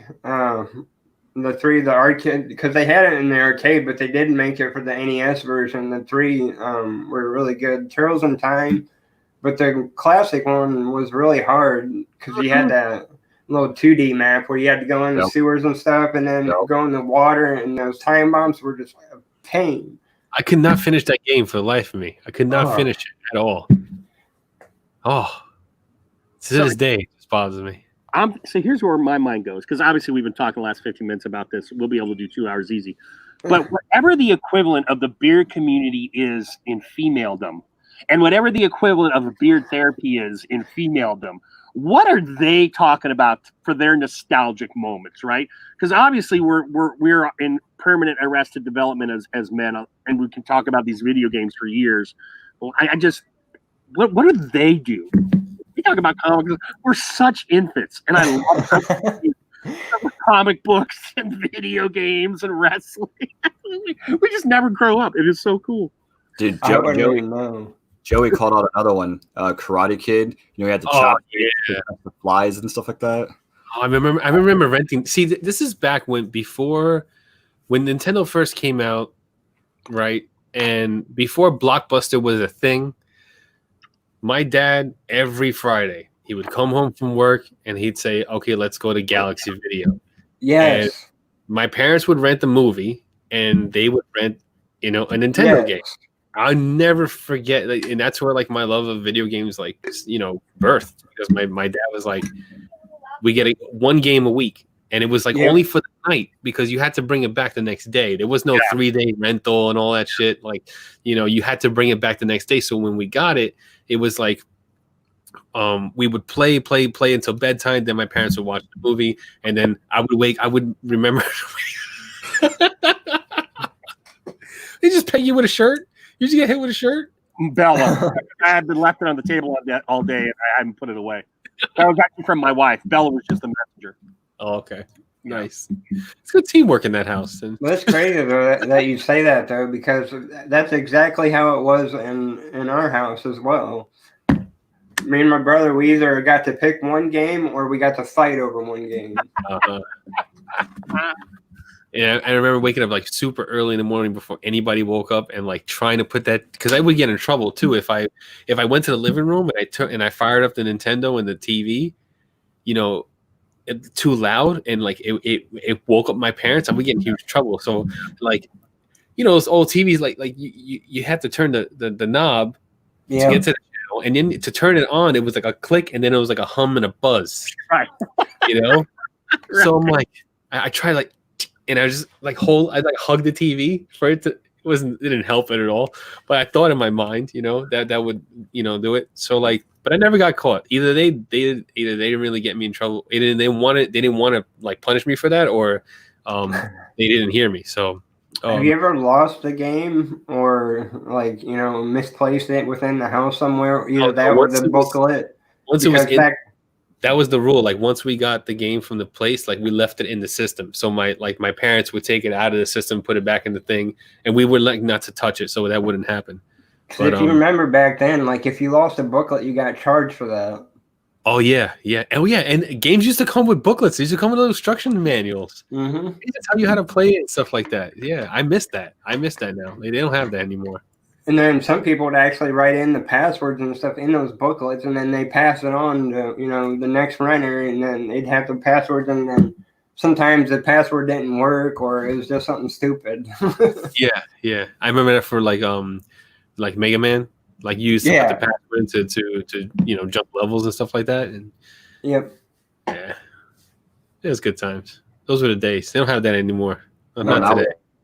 We're in 2020 with everything's digital. graphics. Everything's DLC and microtransaction DLC. bullshits and loot crates and Takes 2 hours to load a game. No. well, for me it does. Like I download and I put Warzone to download and I was gonna play it. I was like, oh yeah, let's play Warzone or whatever. So I put the game to download and it's like, okay, it's ready to play, but it wasn't ready to play. It still needed like 30 gigs to download. So it took forever to get that going on. Yeah, I do want to say one thing about video games in general, and it's one thing that really pisses me off. Is that when you have an achievement in a game to unlock a reward, but then you have to pay for that reward. That's what makes me mad. Yeah. That ticks me off. Yeah, so like, why would you even make an award? You work reward if you work so hard for it, and then we're going to charge you the microtransaction to get said reward. Though it's like, how's that a reward? Yeah. Gary's like, Game Genie. Oh man, have you guys ever used Game Genie? Yes. I make Mario float in the air and fly all across the clouds and stuff and whatnot. It was good if you could get it to work. Yeah, some Game Genies were very fickle. Like some of them didn't work at all. They just didn't. The one experience I had with Game Genie was it wasn't even Game Genie. I think it was called Game Shark. It's like the other brand. Yep. Yeah. And I unlocked everything for Final Fantasy IX. And I just like steamrolled through the game. So yeah. Game Genie was finicky to begin with because half of the time anyway, you had to have that little piece of paper in between the cartridge and the system for the thing to even work. Yeah. Oh, man. So what's going on in the chat? I see a lot going on. I know you're on top of that, Joe. I see you. Well, a couple are talking on this new thread, but most are talking about games. Oh, okay. Well, it's Punch Out. It's 10 o'clock. So you want to do the other giveaway? Yeah, let's do it. All right, let's do the second giveaway. Well, the third giveaway for tonight. We had 3 giveaways tonight. That's crazy. Amazing. We go from having no giveaways to having 3 giveaways. All right. So, but what did I do in my random number generator? John, you're so retarded. Sorry. All right. 1 through, we have 22. Whoops, not 922. Tyson came in when. Oh yeah, of course, yeah. Okay, so we're giving away 1 bottle of Beard Mana's brand new scent, just debuted today. It's called Enchanted Scroll. It is worn leather, cran apple, aged sage, and amber. So now we have 21, but I already put 22 into the thing. So we're gonna do. Okay. They're already going. I think. Well, we haven't heard Johnny launch it off, so we're gonna have to. Yeah. So any number put in now is not going to be valid. So everybody can just stop putting numbers in. Nobody said go. So. And Johnny has the magic kick-out button, and he has used that shit. All right, so I just want to understand that. Okay, so 1 through 20. No, Tyson. Tyson, no. Tyson. No. I don't think you're Brazilian waxer, but you're premature. Not no. Just keep saying no. Okay, so when I type go in the chat, that's when you go. So she knows what waxes. Yeah, I'm gonna get one. 1 through 20, go.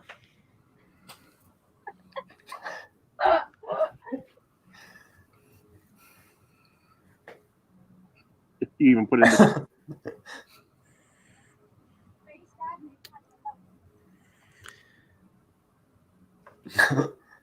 Oh, Eric Candy's in the house still. James as well comment there. I saw Jeff come in here. Welcome. I didn't say stop. Yeah, keep going. Keep going. 1 through 20.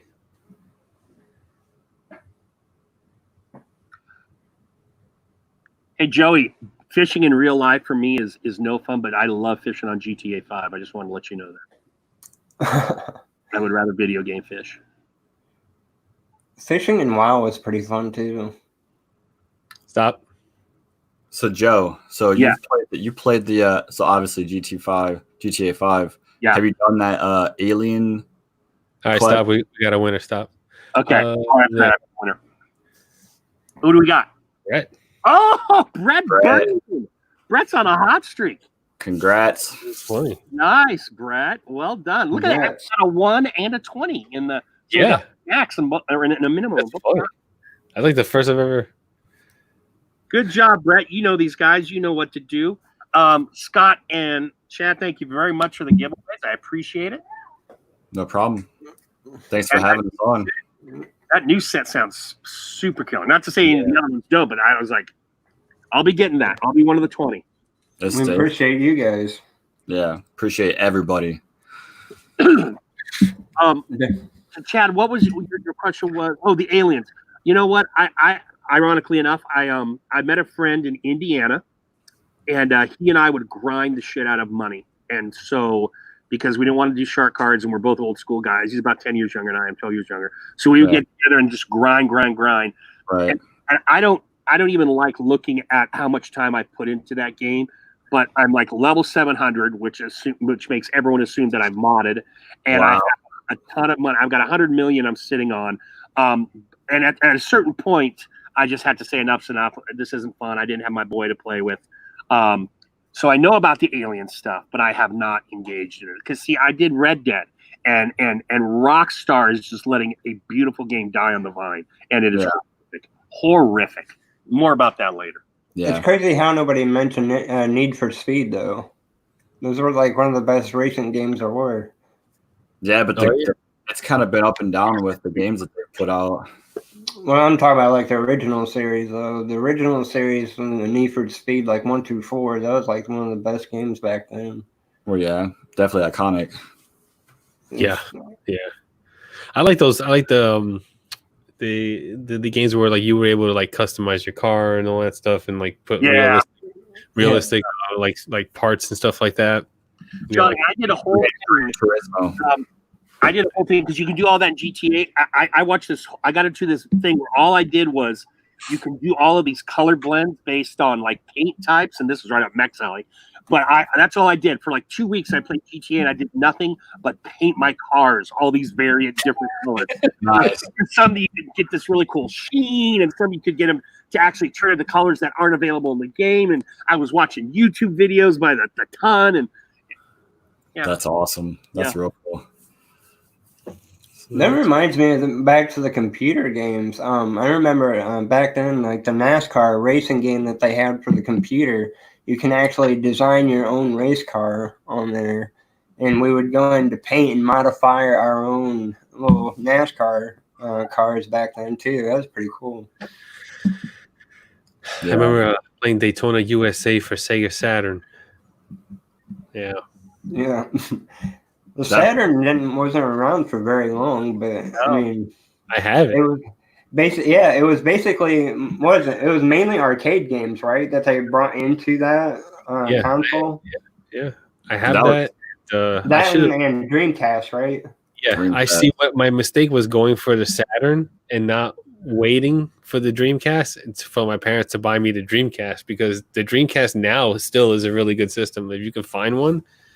Oh my god! Every now and then I look for it. I look for a Dreamcast, because the controller I remember was really, really good, even though it was gigantic. It was just a good controller. Like, it was really good. Crazy Taxi. Oh yeah, I had that too. I had Crazy Taxi for Sega Saturn. I had a lot. Crazy Taxi was a shit. I went from Genesis to GameCube, so I missed a few gens in there. Let's go back to the arcade games. And what about Carnival? Do you guys remember that? It was one of the shooter games that they had with the guns. Yeah. Carnival was, oh my god, dude. That one was like a really awesome one. You had like House of the Dead, and then you had like House of Dead, yes. You had like Time Zone or Time Cop, I think it's called. I forgot what it was. Time Cop, yeah. Yeah. Area 51. Yes, right. Drone. Yeah, that's right. Yeah, Area 51. Scott, how old are you again? Because this is obviously in your wheelhouse.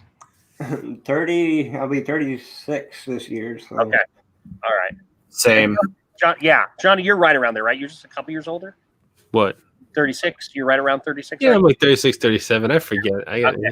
Every now and then I got to do the math myself because I don't remember. And I'm keeping track of age like a while ago. I remember too back when we used to have the fair that came around, the county fair that came around. They used to have a tent that actually had arcade games in it, and we would go in there.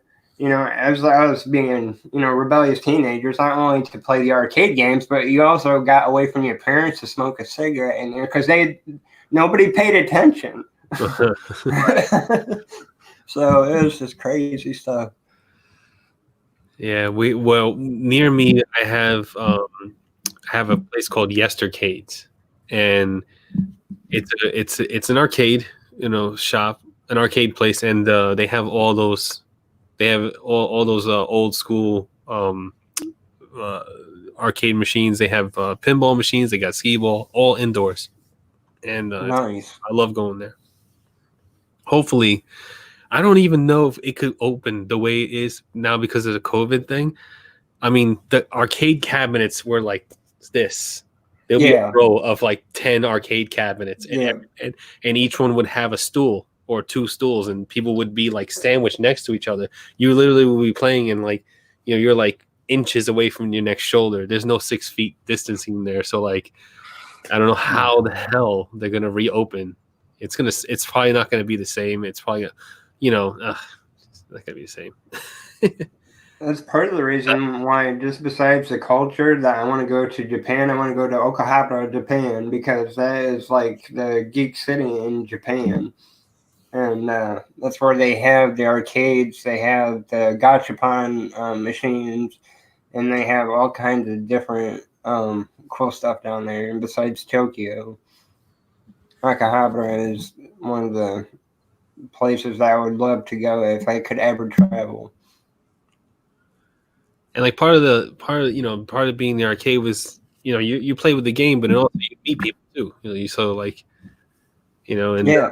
You have little competitions and people throw their quarters down and stuff like that, and it's just like that's all going to go away. Right? Yeah, it was all about the nostalgia, Yeah. And that was the whole thing why I really like that place. And now, like, because of the COVID thing, there's no way they can operate the same way. In time. Yeah, maybe. Hopefully, if they make a vaccine or something like that, I don't even think they would, get rid of that 6 feet thing yet. I don't know. I don't think that's going to go away for quite some time yet. Well, there's definitely going to be like new policies and new like procedures and stuff put in place indefinitely for sure.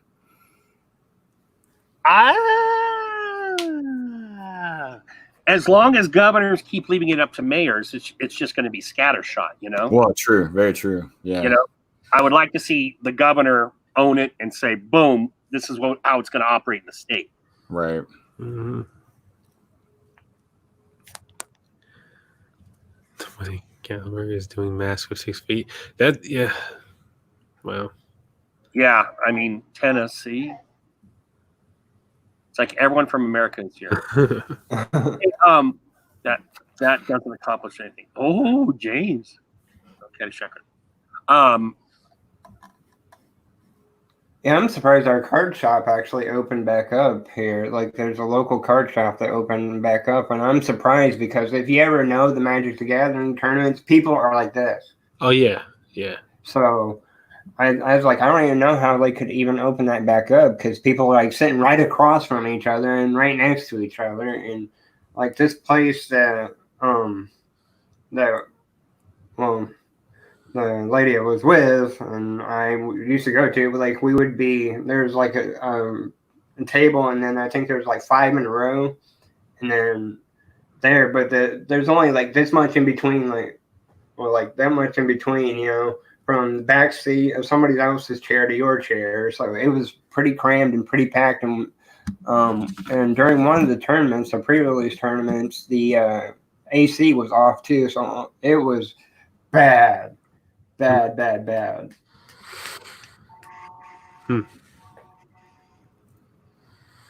What's going on in the chat? It was a time to social distancing. Talking movies.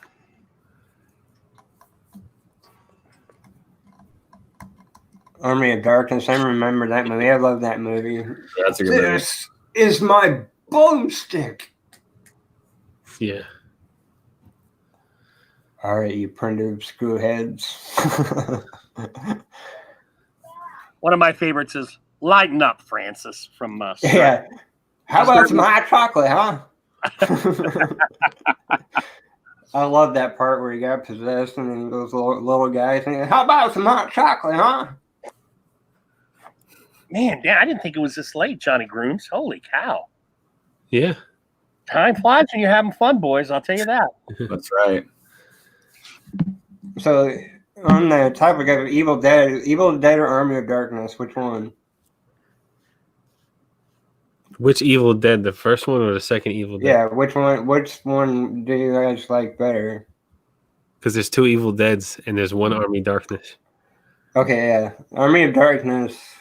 Yeah, that's right. There's Evil Dead 1 and 2 and Army of Darkness. Okay, well, Evil Dead, the classic one, and then Army of Darkness. But which classic Evil The Dead? original, the first one. Okay, the first one. Yeah. Because there was a second release of Evil Dead that was a little more comedic. Yeah. The first one was a little more horror. The second one was like horror, but a little like, you know, they threw some humor in there. And yeah. Have you guys watched the Netflix show? Ash versus the Evil Dead? Ash versus the Evil Dead? No, I haven't seen it yet. Oh my god, why? Dude, it is so freaking amazing. Like, because it has Bruce, and he's just so big now, you know, because he's older, and you can tell his age is there, so he's got that gut and everything. He's like, I know I need to lay off the Twinkies. It's just hilarious, though. Like, they call him El Jefe. It's a great series. Personally. Yes. Eric says it's a great series. It is. It's really funny. Like, he hasn't lost his comedic touch. Yeah, Bruce Campbell. Yeah, have you guys ever heard of the band Psycho Stick? It's a rock group. No. No? Chad probably does. Yeah. Well, they have a song. They're comedians, right? They write like pretty much like parody songs. Uh-huh. And they have one song dedicated to Bruce Campbell. And it's called Bruce Campbell. It's like a theme song. And it's Bruce Campbell, my hero. And it's funny because Bruce actually responded to them. You'll have to look it up. It's on YouTube. It's hilarious. Yeah, see, Sheriff Eric knows what I'm talking about. They have a song also as well. It's called "Obey the Beard." Talking about beards. So Nice. Bubba Hotep. Oh god, I remember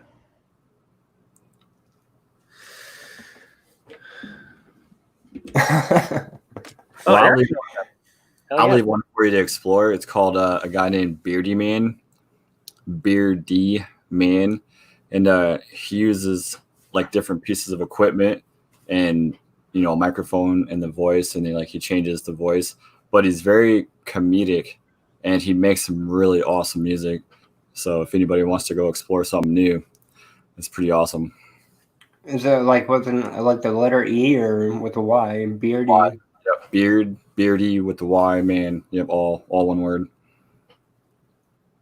I know it'll be right up your alley, Scott. So. Oh yeah, and I think we're all here into the paranormal as well. So. Oh yeah. Oh yeah, I love me some paranormal activity. Yep, I watch all kinds of crazy different YouTube videos. You know, I started watching on TikTok. There's a guy. He's got a YouTube channel, but it's just easy. It's more creepy to see it on TikTok because on TikTok you're limited to a minute. So he has conversations with spirits in like spirit boxes.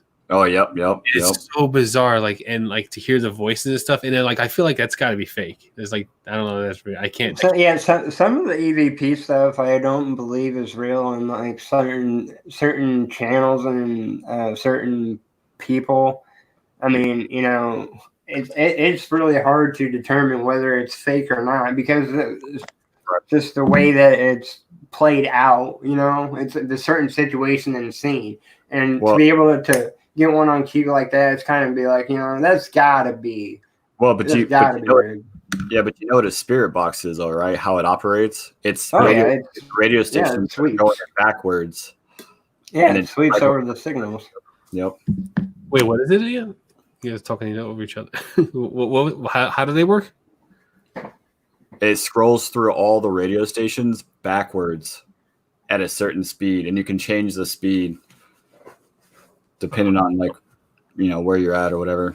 Yeah, it's a combination of like white noise and the, like you said, it's the rapid changing of radio frequencies, because the frequencies are the way to interpret the telekinetic energy and stuff and everything from the spirits for them to be able to manifest the energy to speak through the devices. Right. It's basically like reading between the lines, you know, in between each station that it jumps to, it, you know, catches something supposedly. So, I mean, it's obviously all speculation, but we caught a coolie 10 years ago when I went with my daughter on the Ghost Hunter sponsored hunt in Buffalo. We caught a EVP. It wasn't an exciting EVP, and I don't want to say what it was. I don't want to front load it for anyone who might, if I ever play it.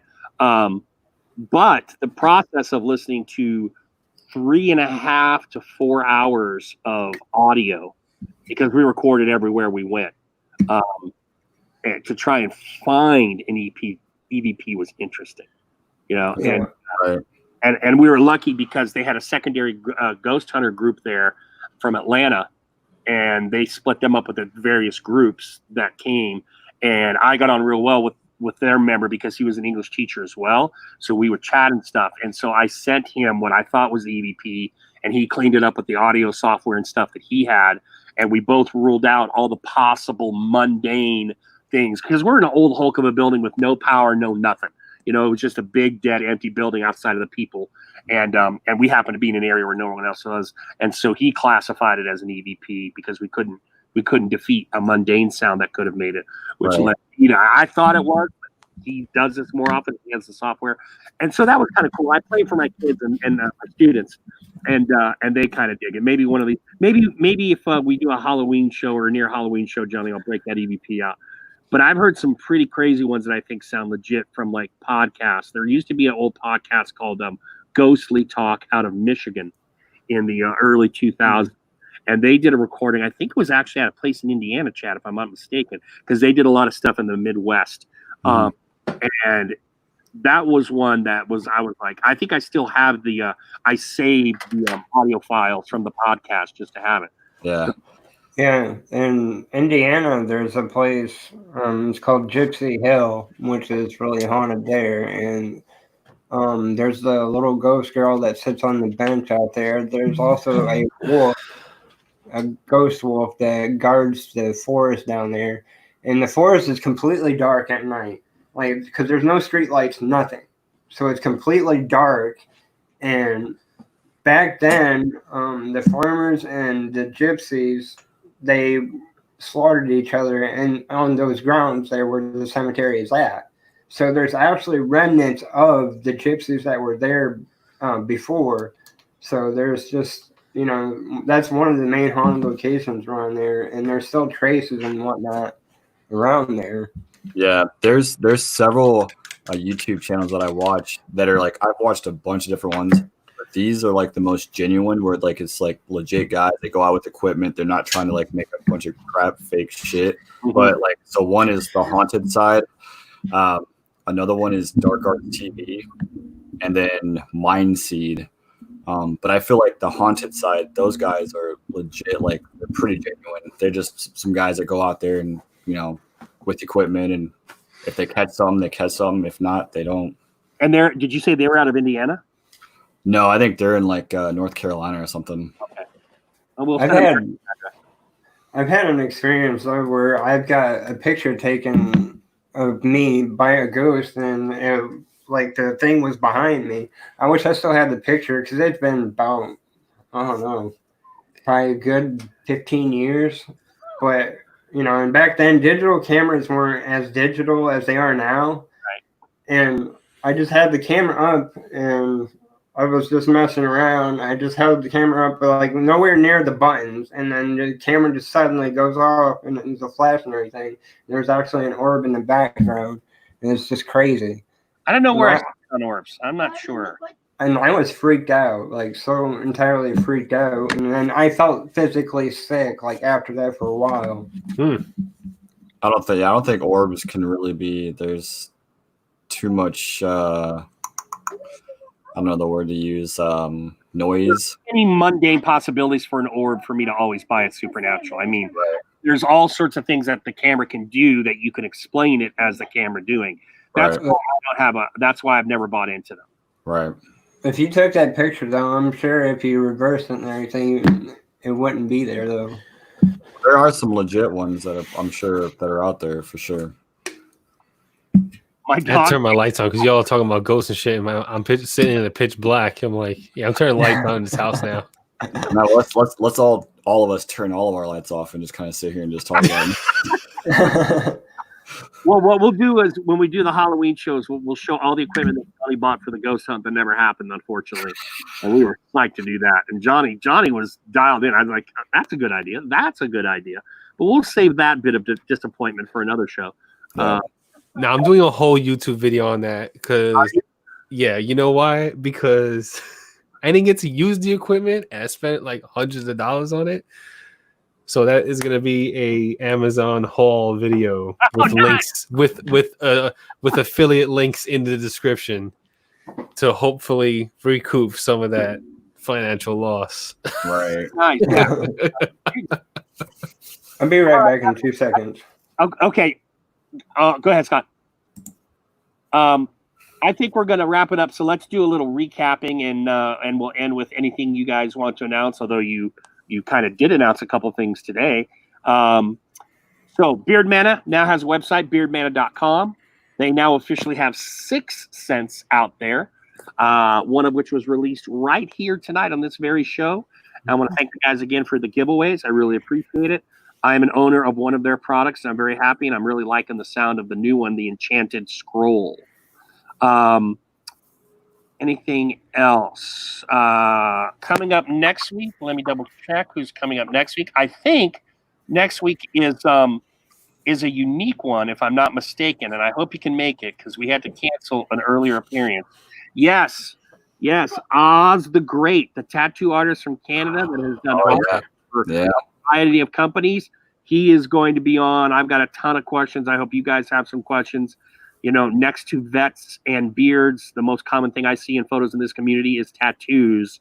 And so since he's got a foot in the beard world and constantly posts about beard stuff when he's posting about his tattoo stuff, I thought he'd be a fun guest to get a chance to talk to. And he'll have that cool Canadian accent, I hope. Guys, Beard Mana guys, whether it's product or live stream or anything like that, anything you'd like to announce, anything you want to let the people know about? I think the biggest feat is, we're recognized now as LLC. So I think that's a big deal. Yeah, and the website definitely publication up there now. And we just definitely want to thank everybody again for all the support and awesome feedback and everything that we've been getting. And y'all are awesome. Yep. And we strive to improve and get better each day and, as we go. Cool. Johnny Grooms, anything you want to talk about coming up for you? No, I'm just gonna keep doing my thing, keep doing the reviews, the head shaving stuff, and keep doing what I've been doing. Yep. I'm gonna make the first request. If you do decide to release Alvin, you have to film it. That's gonna be a momentous event for the beard community. I've Okay. got nothing coming up, but I am taking part in something that's tentatively scheduled for late July. We'll see if we have to change the date. It's gonna Brian Beards and Banjos. Brian had an idea. He wanted to get a bunch of the teachers in the community together to have a panel live. So we're gonna have the Flying Beardsmen.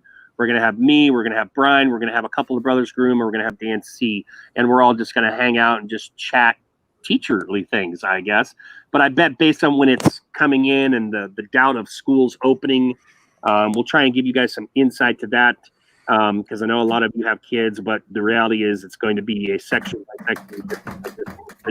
There will be no one size fits all for that kind of stuff. All right. Once again, thank you, Beard Mana. Thank you, our lovely D93ers. Thank you, guys. You brought some folks along tonight too, Mana. We appreciate it all, and we'll see you next week. Okay. Take care, guys. Later, guys. Appreciate it.